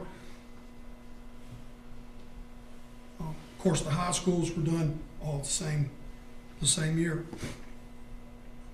Now, again, this is just an idea to jumpstart a vision and an actual plan that lays out a systematic modernization schedule. There's all kinds of different ways it could be done. One idea that was shared earlier today that I heard about earlier this week, I was asking Chris Probst. I don't know if he's, Chris, are you still with us? Yes, I'm here. Okay, thank you. Thank you for sticking around. I was talking to Chris, and I said, we might get some economies of scale if we did, since the schools are all the same, like the elementary schools are basically all the same, right? The high schools are basically all the same, right? The middle schools are basically, they're a little bit different, but so it might be neat if we did, all the elementaries at one time. It might be an economy of scale there. And he said, yeah, maybe. That would only really help you with architectural fees because the contractor still has to move equipment. He said, well, you might really get a bang for your buck is if you did that by campus. Now a contractor doesn't have to move all the equipment and set up and down the county. They do it, So all I'm doing is trying to share ideas and thoughts about how we can skin this cat. I don't think it matters to any of us. Just as long as at the end of the day we get a cat skunk. All right, let's look at CIP really fast. I have a question about that. Sure. Well, two questions. One is, so when we're talking about, for example, Sandy Hook, and we have that number in there, is that just to fix what's wrong with it right now, or is that just to expand it? We're talking about the 11 million, 2. What number? So the phase 2, you have either build a new elementary, which... Yeah, the deferred maintenance, I think. That's what it is. Yeah, like this number right here. Is that just for the maintenance, or is that to expand the school? Yeah, that's the deferred maintenance. That's all work that is determined needs to be done. Just to fix it. So it doesn't make it bigger, it doesn't accommodate for anybody. That's right. All right. That's right. And what is the cost for the new elementary? Well, the 600 student was about 41 million. Okay. Yeah, and the thing about construction that I've definitely learned is That's today. Mm-hmm. That's not a year from now. That's today. So So do we have any plans if we wanted to, I don't know if you're getting to this, but expand Sandy Hook instead of doing the new construction? well, and that's what we talked about earlier, that think about the traffic problem that's there. I mean, traffic is backed up from the street light to Sandy Hook Elementary's front door. That's the reality of it. And if we add on, we're not really solving any problem. We're giving them more space and put more kids. We still have huge elementary schools, and we still have huge traffic issues. And that's fine. That's what I was asking. I mean, so you don't really think that's an option to build on We that? don't think that's a good option. That's okay. That's. I mean, at the end of the day, if we were to renovate Sandy Hook, you're not gonna change the traffic issues. Right. There's one bridge across That's the right. river. That's right. And that was where the idea of an elementary school, somewhere between here and there, to pull some of those students to that school, lessening the number of people that go there. That was the idea around that. It's not perfect. None of this is perfect. And that's why I said, when you have one road going in and one road coming out, you're going to have problems somehow. But that would help. No, that's what I was wondering. I mean, because people ask, Sure. what we're talking is not really feasible to be building up on what we have right now. Right. Okay. Got it. Absolutely. All right, I'm not going through every one of these lines for you, but I do want to highlight a couple. On C, on page 19, because of some questions that you guys have had, you'll see a little ways down the page there, 1, 2, 3, 5 lines down, you see renovate the HVAC system to address the humidity control at the elementary schools. Definitely something that needs to be done. You can see the price tag on that. That's the reality. Then you have removing the old insulation and re-insulate dual temperature piping in the elementary school. Above the ceiling, there's pipe up there. It has insulation around it, and that insulation is deteriorating and old and basically dropping onto the ceiling tile, and then it sweats and the condensation drips, and it looks like the roof is leaking when it's actually coming from condensation on those pipes. That's to repair that, $210,000, and that's on here to repair. we need to expedite both those issues. I mean, when parents are reaching out to us and I'm getting screenshots of rooms that are 77 degrees with the humidity of 64%. Yep. The kids aren't learning at that point. Yep. They're just sitting there smoldering, and Yep. I don't think a whole lot of learning's going on. Well, and that's exactly the kind of thing that we can talk about. And you guys can look at and say, can we shift this here and shift that there? At the end of the day, it's all about the money. That's the reality. If you go on down there a little bit under roofing, you'll see that W.W. Robinson's roof is in dire need of replacement, and that's scheduled.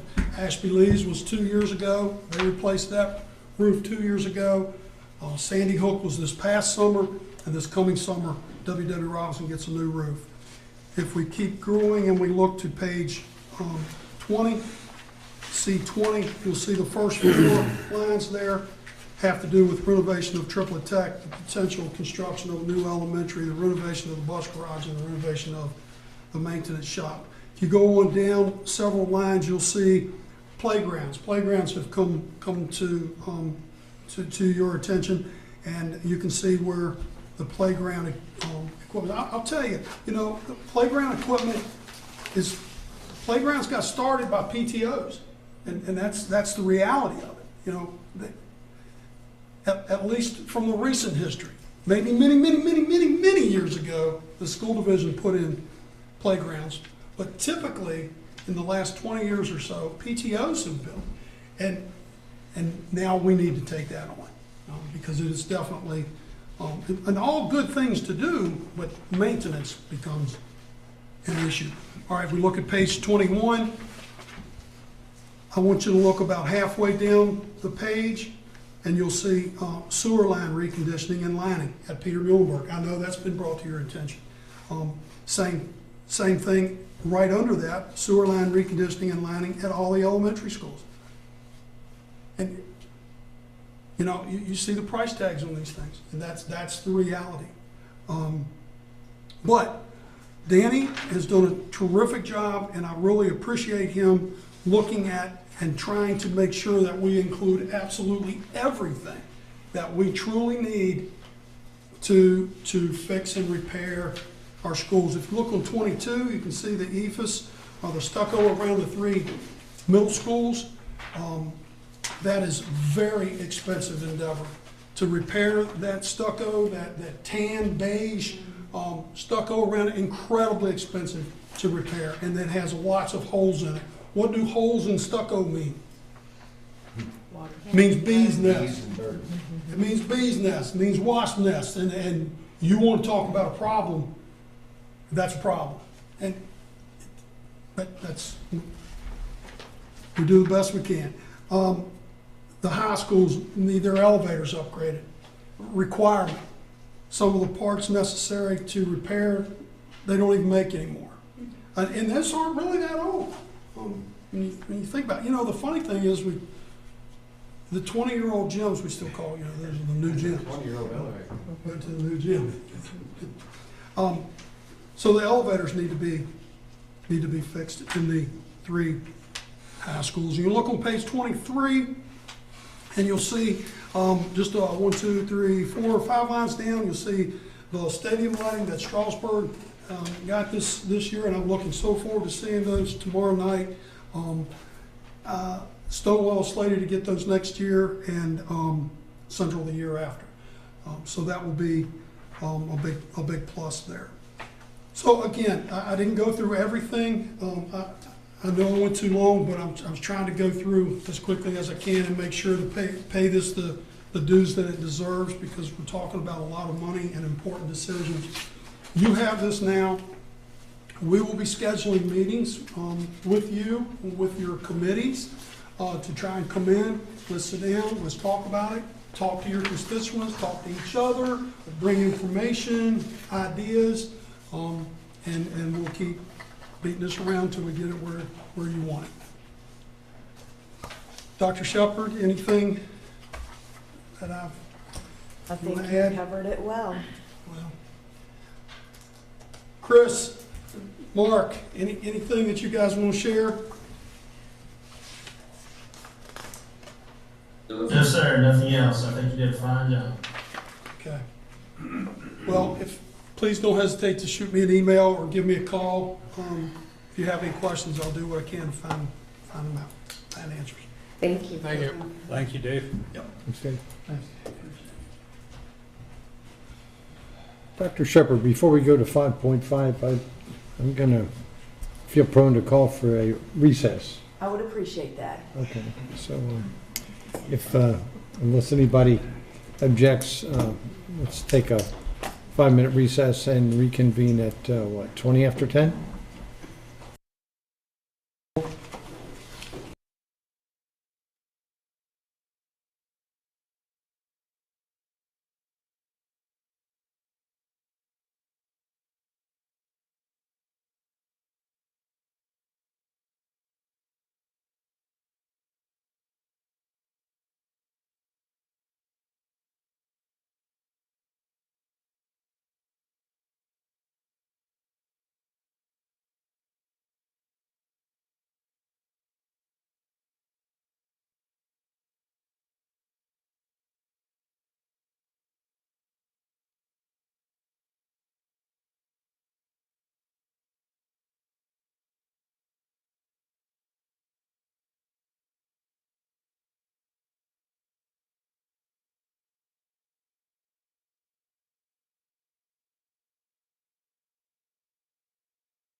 December.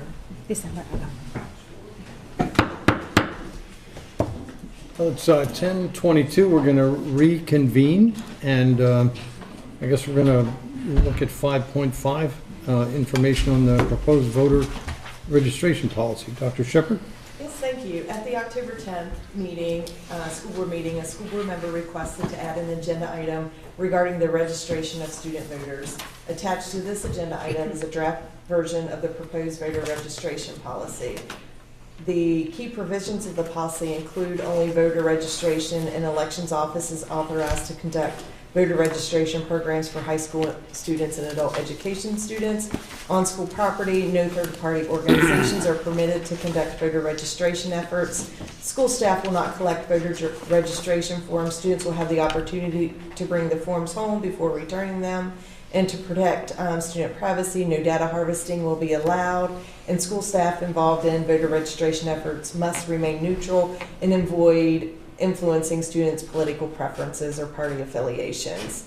So this is presented tonight for information, and we can present for approval at a future school board meeting. Okay. Thank you. 5.6 is the proposed revision to policy GBAB, JFHAB, privacy, dignity, and respect for all students and parents. Dr. Shepherd. Yes, thank you. So at the October 10th school board meeting, a school board member requested to amend sections 3D4 and 3D5 of policy GBAB or policy JFHAB, privacy, dignity, and respect for all students and parents in Shenandoah County Public Schools. The current language requires in section 3D4 requires that Shenandoah County Public Schools personnel refer to a student by name or pronoun other than those in the official record, only if instructed in writing by the parent or eligible student. Section 3D5 requires that any written instruction from a parent or eligible student be memorialized in the student's official record. The proposed change is to delete sections 3D4 and 3D5, and section 3D6 would then become redesignated as 3D4. So this is proposed, this was asked to be put on the agenda for tonight, and we could add to a future meeting for approval.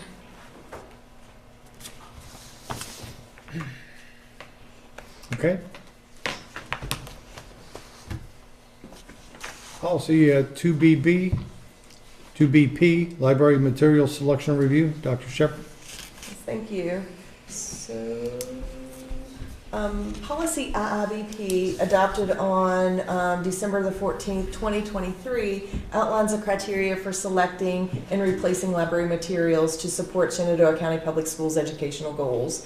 At the time of the adoption, the school board indicated a review would occur 1 year to evaluate the quality and appropriateness of the library materials. The policy ensures that student libraries provide age-appropriate literature with literary value, supporting research, learning, and student enrichment. It also emphasizes transparency with parents and stakeholders and requires parental notification for materials with sexually explicit content. To evaluate the policy's effectiveness, the school board members will visit school libraries in November and December to review the library materials and their alignment with the educational goals. And we have scheduled those meetings for December, and I know 2 of the school board members with 1 alternate will be reviewing the libraries in December.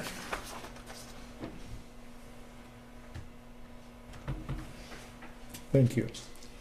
5.8 is deferred until another meeting. And so we are now down to action items. And the first one is personnel. So we have the superintendent recommendations before us. And do we have a proposed motion to accept those recommendations? I move to approve the personnel list as presented. Thank you, Mr. Rickard. I have a motion and a second by Mrs. Carlinio. Well, I guess it won't be any real discussion. So I think we probably need a roll call vote. Okay. Mr. Street? Yes. Ms. Carlenio? Yes. Mr. Gutschall? I'll abstain. Mr. Vance? Yes. Mr. Rickard? Yes. And Mr. Barlow? Yes.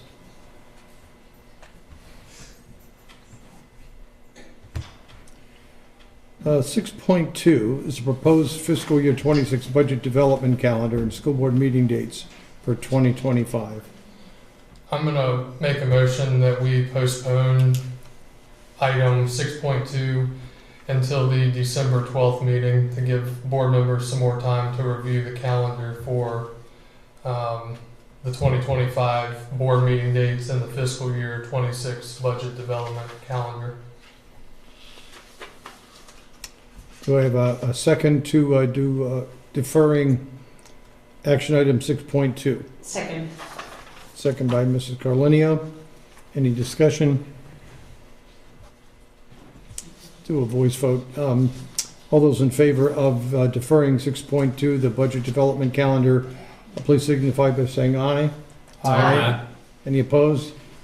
No. Let it be noted that 6.2 budget development calendar has been passed by 6-0. And 6.3, the cell phone policy revision.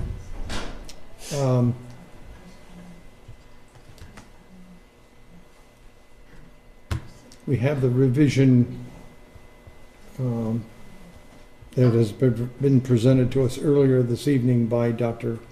Heingardner. And do I have a motion to accept, to adopt the cell phone policy as it has been presented to us? Yes, Mr. Chairman, I move to adopt the cell phone policy as presented to allow cell phones and electronic devices while on events and field trips. Second. Thank you, Mr. Vance, and thank you, Mr. Street, for a second. Is there any discussion? Well, in addition to the remarks and Dr. Heingardner, certainly student safety comes into play here, having that communication two ways between chaperones and students, and it certainly reduces some risk. And just to reinforce what Dr. Heingardner said about interactive field trips with cell phones. Recently, a group of students from Strasbourg went to George Mason University, and using their phones, they were able to participate in a scavenger hunt and also in quizzes. And then, as I was talking to the parliamentarian, students and sponsors want to have a permanent record of their field trips and accomplishments, which phones would provide for as long as those pictures have value and have a shelf life. And I stubbornly support this revision. Thank you. Any other comments? I'd like to see us revisit lunchtime. We talk about mental health all the time, and we heard from at least one child tonight that talked about the lunchtime. But it doesn't have to be tonight. As always, all of our policies seem like they're pretty fluid and amendable. Just a conversation I'd like to see us continue having. Anyone else? All right, so we have a motion and a second, and we've had discussion, so we'll call for the question, and let's do a roll call vote. Mr. Street? Yes. Ms. Carlenio? Yes. Mr. Gutschall? Yes. Mr. Vance? Yes. Mr. Rickard? Yes. And Mr. Barlow? Yes. So let it be noted that that is a unanimous approval of that, of the proposed cell phone policy revision.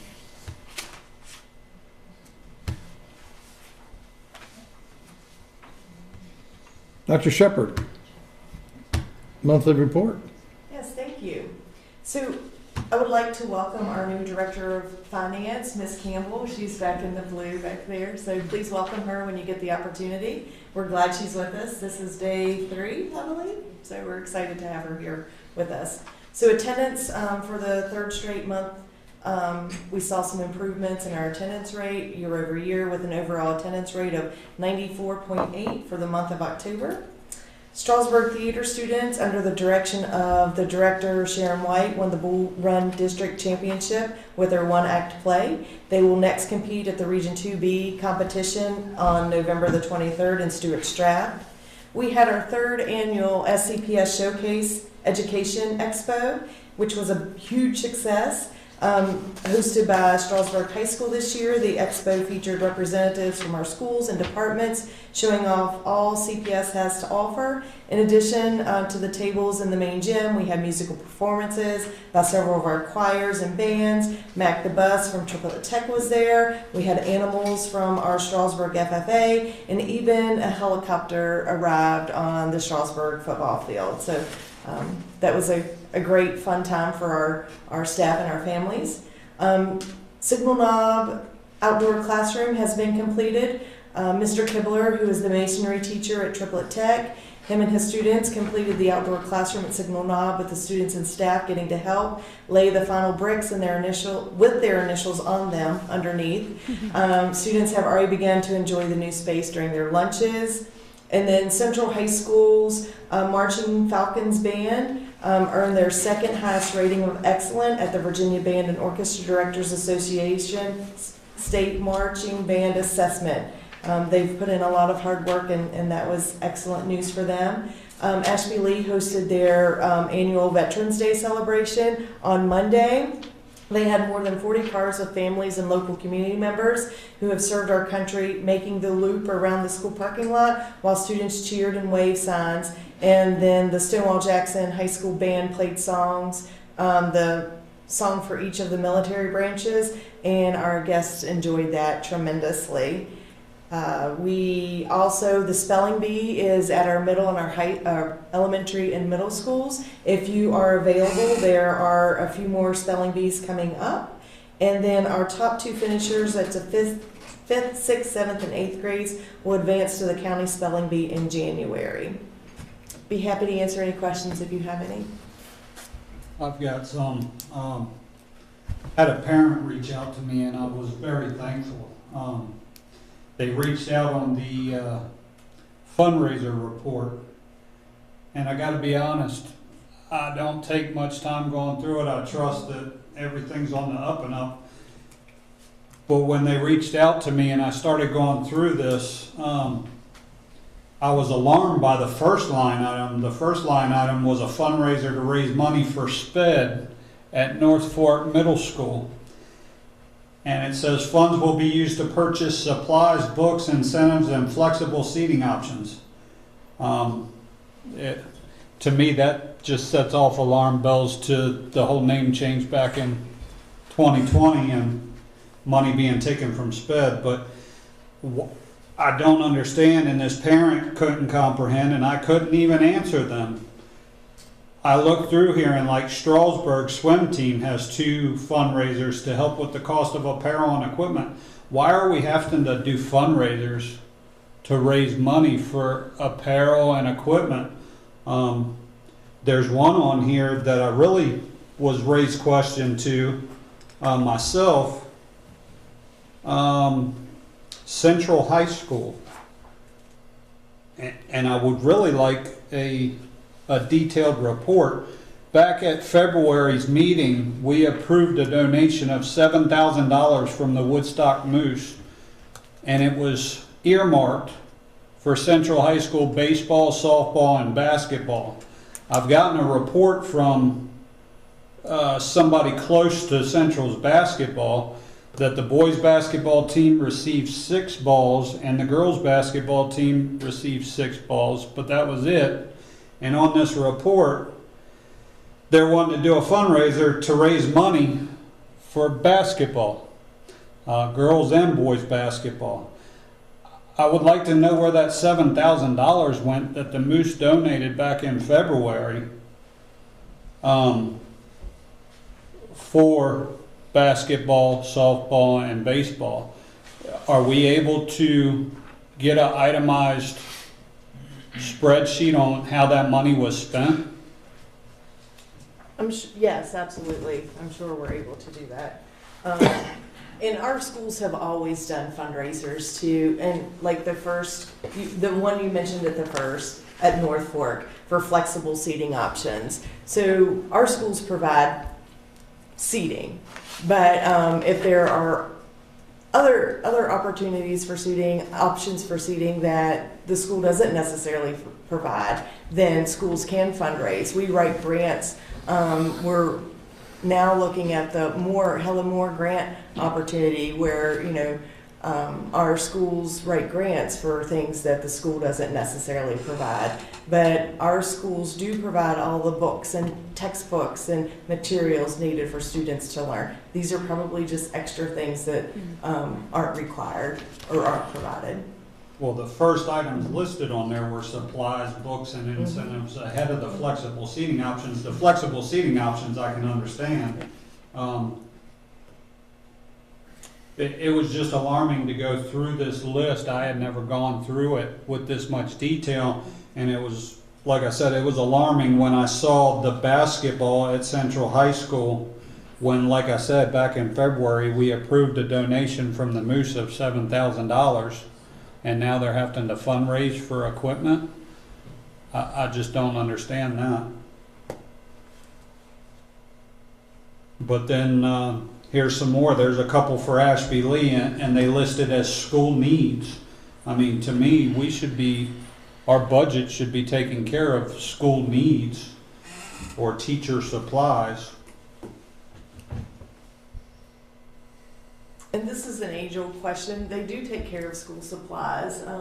So for example, I'm going to use an example that I've heard quite a bit. I may want colorful sticky notes, but all that's in the school supply closet are yellow. So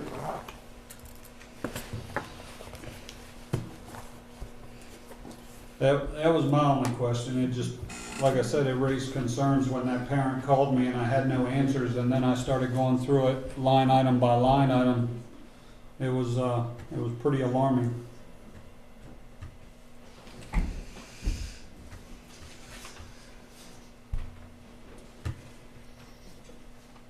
We are at the point where we're going to have school board member comments. Does any board member want to begin? I'd like to take 2 minutes, Mr. Chairman. And Please. I've done so privately. I want to do so publicly. Thank this board for giving me an opportunity to serve with them and to work with them.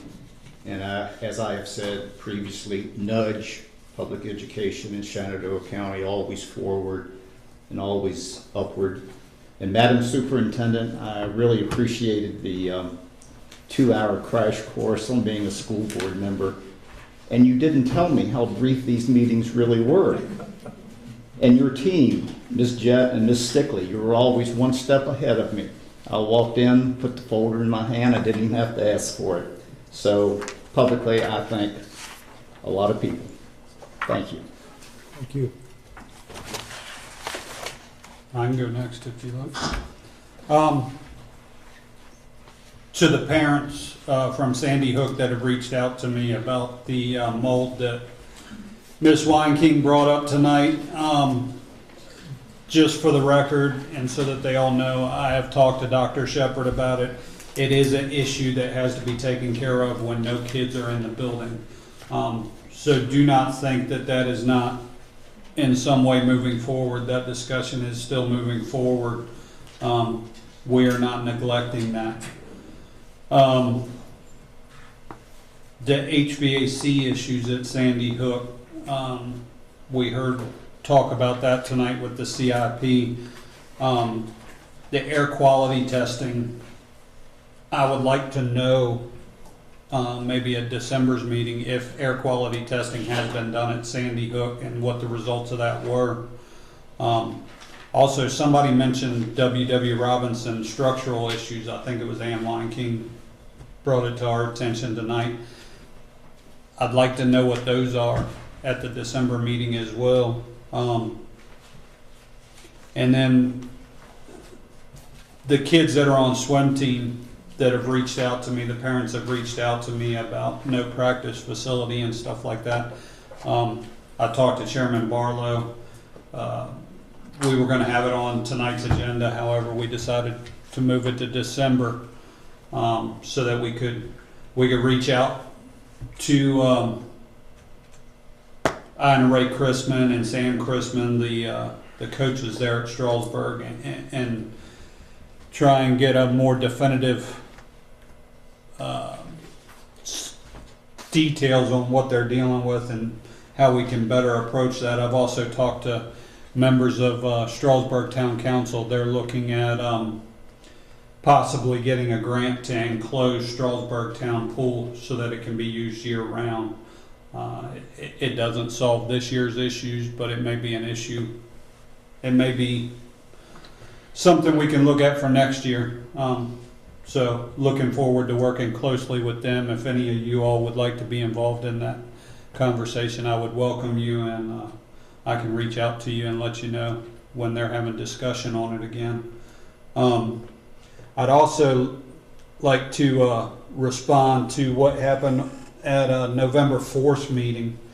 At the end of the November 4th meeting work session, Chairman Barlow and Vice Chairman Kyle Gutschall made claims that not only do I strongly disagree with, but that go against both laws and policies. The first argument raised by Mr. Gutschall and Mr. Barlow is that as a school board member, I should not be able to make my personal opinions known even on my personal Facebook account, which is different from my school board account. Of course, this is not only wrong and an attack on my First Amendment rights, but it is supported by the recent U.S. Supreme Court decision in Link versus Freed, which confirmed that public officials, too, have the right to speak about public affairs in their personal capacities on social media such as Facebook. I strongly suggest that both Mr. Gutschall and Mr. Barlow look up this case and better educate themselves on this before making this baseless accusation. The other argument made by Mr. Barlow was to again repeat his contention that as school board members, we are not to advocate or investigate any issues brought to us by constituents, students, or school personnel. Not only is he wrong, but the Shenandoah County School Board Policy Manual, which Mr. Barlow read, states, the Shenandoah County Public School Board supports and encourages the concept of two-way communication between the board and employees. Employees are encouraged to communicate their ideas and concerns in an orderly and constructive manner to the school board. Mr. Barlow again cited a legal opinion he read from last week, Chadwell versus Lee County School Board, to support his position. I'm not an attorney, but a real attorney did reach out to me regarding this case and explained to me that not only was the fact pattern completely different to what Mr. Barlow is trying to argue, but that what Mr. Barlow was reading came from what attorneys refer to as dicta, which is legally non-binding. In other words, the case has no bearing on what we were talking about at all. In the end, I will continue investigating and addressing issues that impact the education and safety of our students and staff in whatever manner is legally permitted to me under the law and board policy. That is what I have done and will continue to do, and neither the chair nor the vice chair will stop that. That's all I have.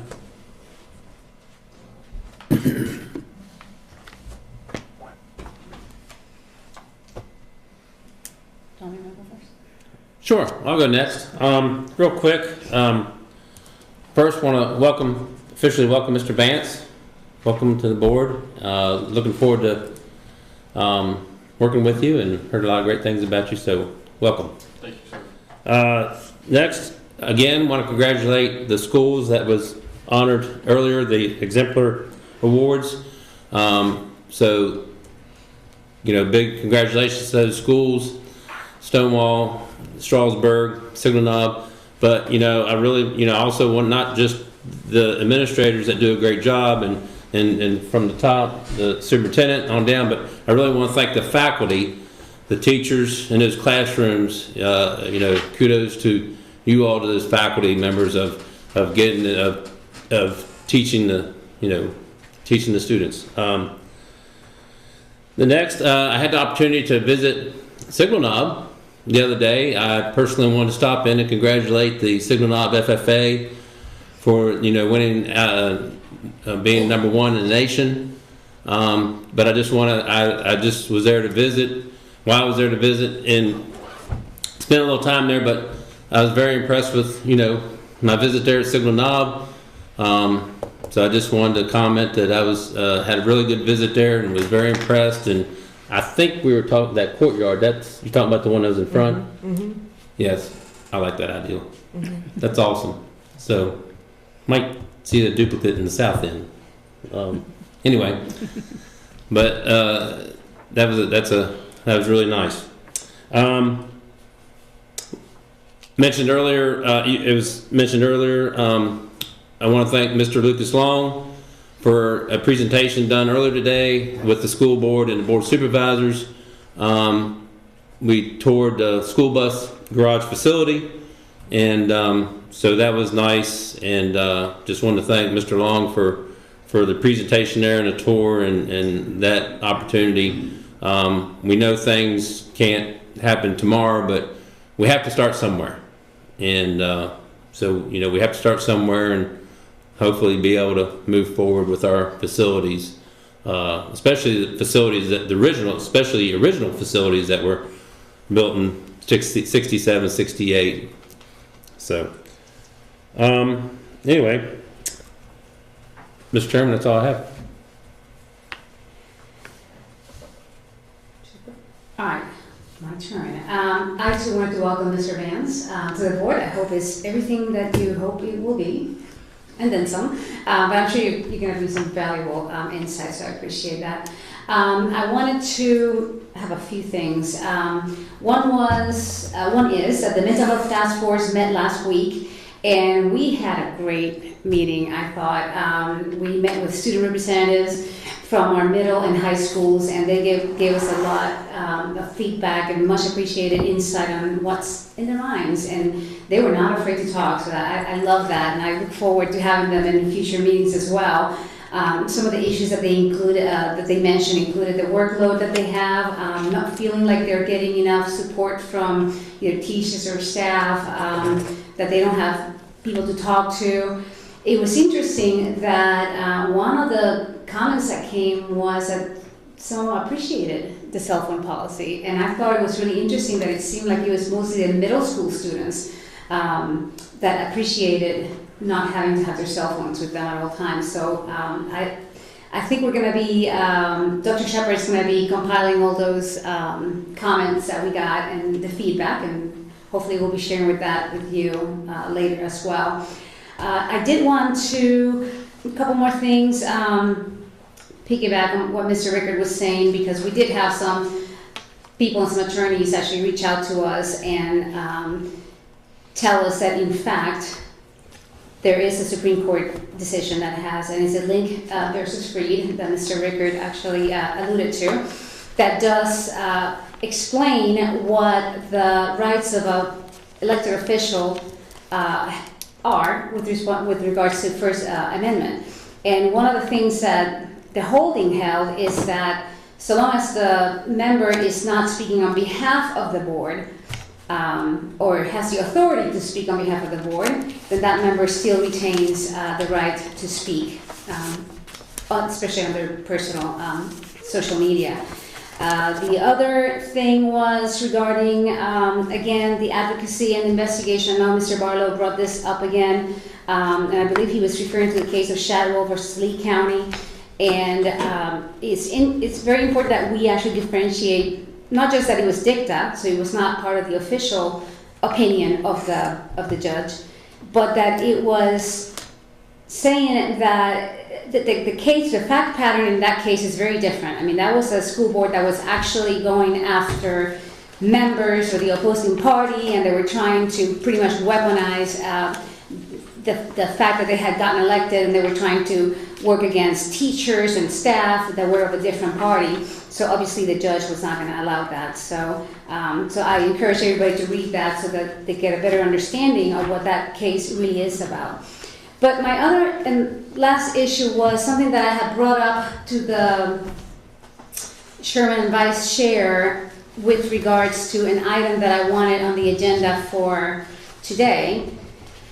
And that has to do with the issue, and I didn't want to bring it up with the agenda because we have a full agenda as it is, but I'm going to again formally request this for addition to the next month. And I think we're going to need the school personnel to help us with this. And this is regarding the discussion that guidelines that we either have or don't have or need to have regarding the appropriateness of gender identity discussions in the classroom. And the reason I brought this up at the before, on October 23rd, actually, I think I brought it up in the meeting, and I also sent an email, and I was told that it was going to be included in this agenda, which it wasn't, but that's okay, we can do it at the next meeting. And the reason I say this is because we did get a complaint from a constituent. In October 31st, there was an email sent to the administration and to all the board members. And I'm just going to read a little bit about that because I'm not going to read the whole entire email, and I'm going to keep it anonymous because one of the problems that we're having is that this person is afraid of retaliation. And I think this is something that is becoming an issue that we've been talking a lot lately, is people are afraid to speak up because they're afraid that they're going to get retaliated against. But this was regarding a teacher at North Fork that is actively discussing and promoting transgenderism and gender identity in her class. In particular, on or about Thursday, October 17th, Teacher A instructed her class that she learned in college that boys could be born a boy, but have female organs, and then want to transition to their real sex. I don't know what the context of this was, and the question is that because we had another teacher, apparently a teacher B, that has similarly discussed this in the previous year. It is my understanding that that teacher this year at North Fork had even said that she thought that maybe she could get fired for saying what she was saying, but she was still going to say it. Well, we need to have some guidelines as to what it is that we are teaching or not teaching. If I'm an earth science teacher, I can't go and say, the earth is flat, because we know that that's not true. So we need to decide and have a policy in place, either for teaching and the lessons that we're teaching our kids, but this is also going to spill over into the library policy, because that's going to inform what it is that we can or can't have in our libraries and in our materials. So this is something that I was hoping we would talk about today. Obviously, it's a long meeting, so I'm fine with us talking about it in the coming meetings, either next meeting or the meeting after that. I just want to have an idea of what we have right now in terms of the parameters of what can be taught and what's what level of appropriateness. It's one thing to talk about this when you're in high school, if you want to talk about intersex or whatever and explain it to a high school student. It's very different when you're talking about an elementary school or even a middle school. So I would love to have some more clarification on this so that we can then inform ourselves if we need to proceed with this. I mean, it may be that there is something already in the books that we just need to make sure that all the teachers are aware of. But we do need to get clarification as to what it is that we have right now in the books. And that's all I have. I'd first like to welcome Ms. Campbell and Mr. Vance. Look forward to working with everyone. Just from what the superintendent talked about, a lot of good things happening in the school system, so I hope we can continue to promote that and be optimistic. On the other stuff, I'm not going to respond. It's 10:55, so it's no point. But I'll turn it over to Mr. Barlow now. I was encouraged by once again, the rejuvenation of the whole atmosphere with the FAA and how much they do and how much they rise to the level of the accomplishments that they do. And I think it's a marvelous thing for our school system. And I also join with Mr. Gutschall in congratulating our school system for an immense amount of good news and the exemplary schools and the improvement in and I'll say discipline, also in attendance, academics. So things are moving well, and I congratulate the staff for having done that.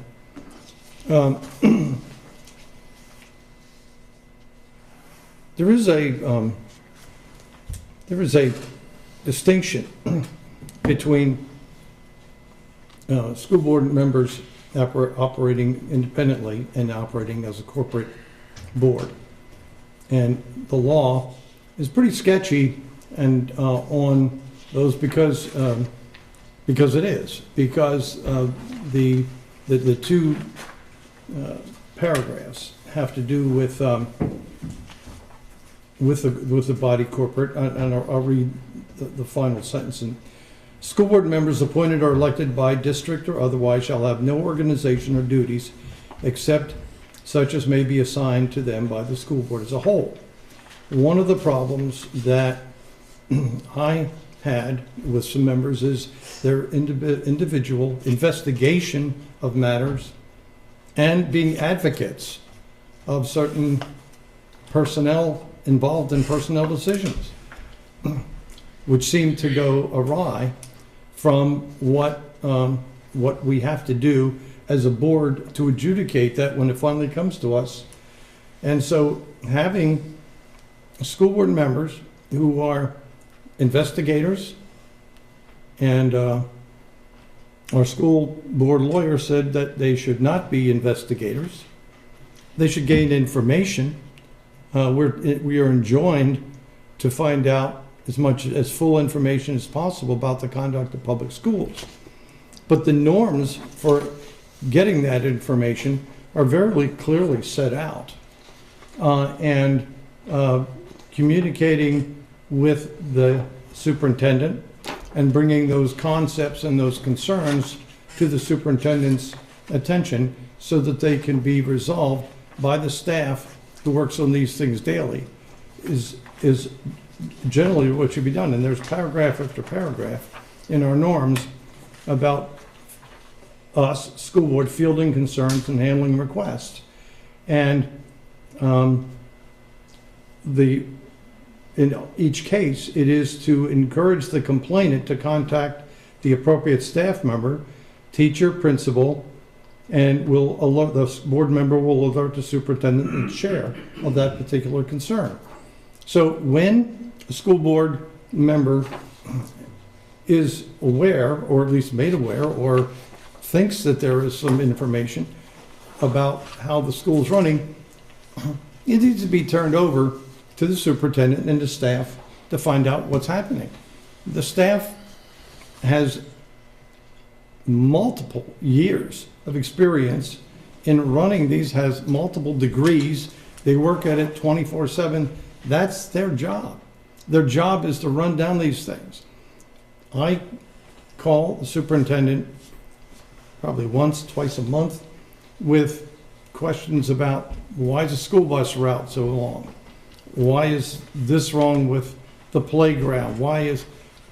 Most of those are legitimate concerns. And what I am enjoined to do by the norms is to turn those over to the superintendent or her designated person. And if you want to go to the school and find out what's going on, great, that's wonderful. We all like to do that and should do it. We merely let the principal know that we're coming, why we're coming. I think a courtesy call to the superintendent is also in order. But for all requests, whether it comes from outside, inside, whatever, we are not investigators. We are not advocates, because this is the final board to make the decision when those things are decided. And so if you think it's great to have a system where the same person as an advocate is the same person who can become the defense counsel, is the same person that can present evidence in a hearing and then sit and make a decision on that, it shows you how kind of skewed that would be. We can only act in a judiciary role when we hear issues that are brought to us in an independent way, and we are independent and all hearing the evidence at the same time. School board members should not bring in their own set of evidence into a hearing. It shouldn't happen. We are enjoined, here's what we're supposed to be doing. Represent all students and stakeholders in the district, not one school, not another school, not one person, all. Hire and evaluate the district superintendent. Adopt a balanced, needs-based budget each year. Establish and evaluate policies for governing the school district. Provide support for academic progress with a strategic plan. Advocate for quality public education. We have kind of a sky-high look at things, and that's why we're here as policymakers and overseers. We're not here as implementers. We are not here as educational experts in special ed or athletics. We're not. That's not what we are. So those are responsibilities as set forth by the norms. And the way we do that is, and when we hear stuff that we bring it up, and we do. We bring it up to the superintendent and find out what's going on. And we get to the bottom of it, and action is usually taken. And when it's not, then we develop policy. And it kind of works.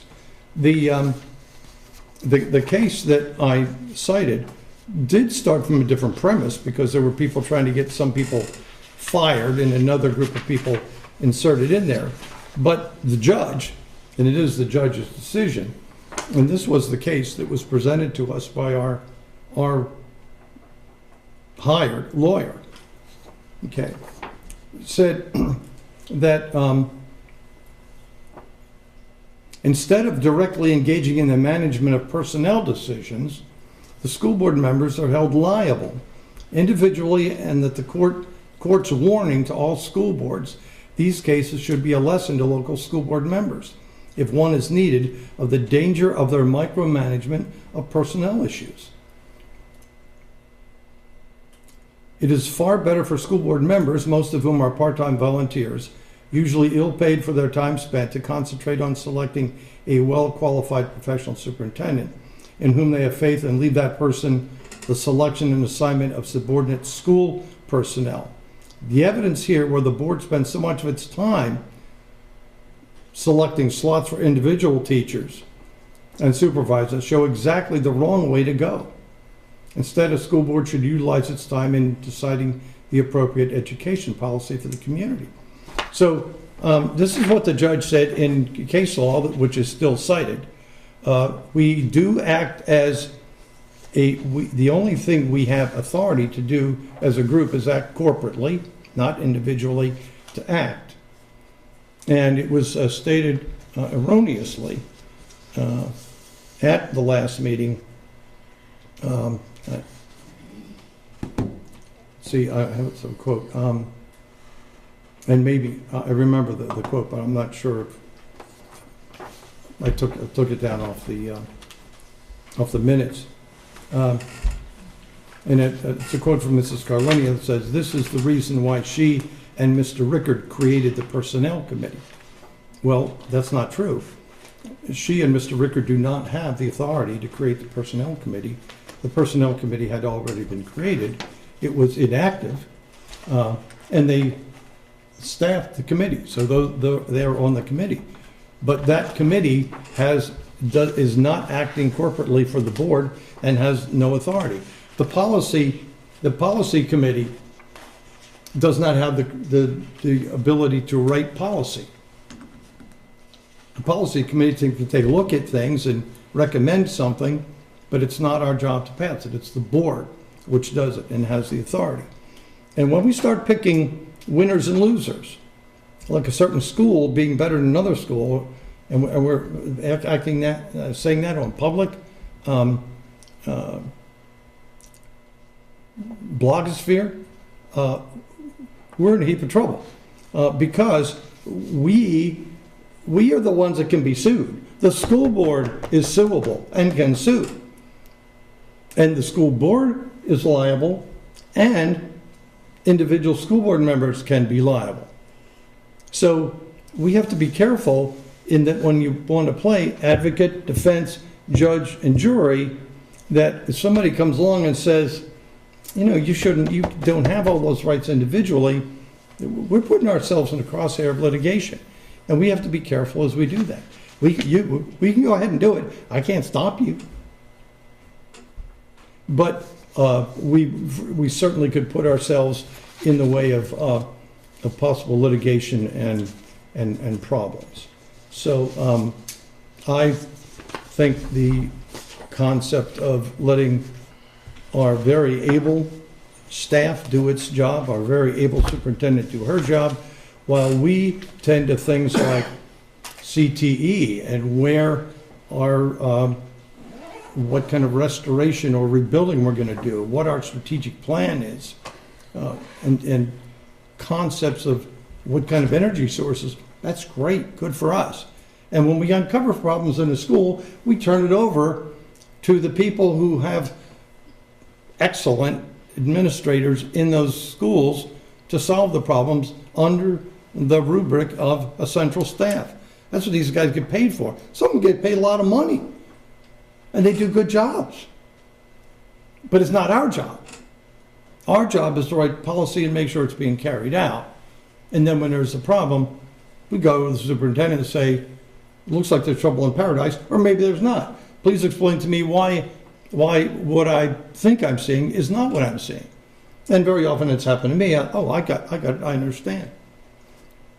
But it's pretty dangerous for us to play all those roles and then put ourselves in the crosshairs of somebody who might get prejudiced in that lash-up that we've created. That's all I have.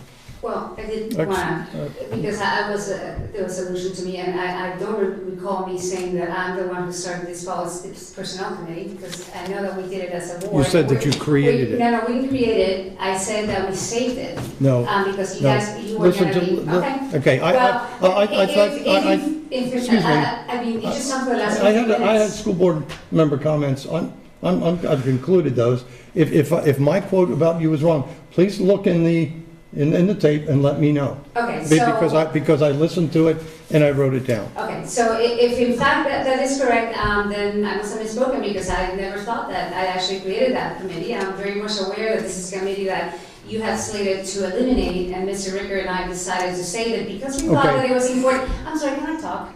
Well, you interrupted. We all finish our school board member comments and you decide to say something else. Yes, you may, if I can respond to you.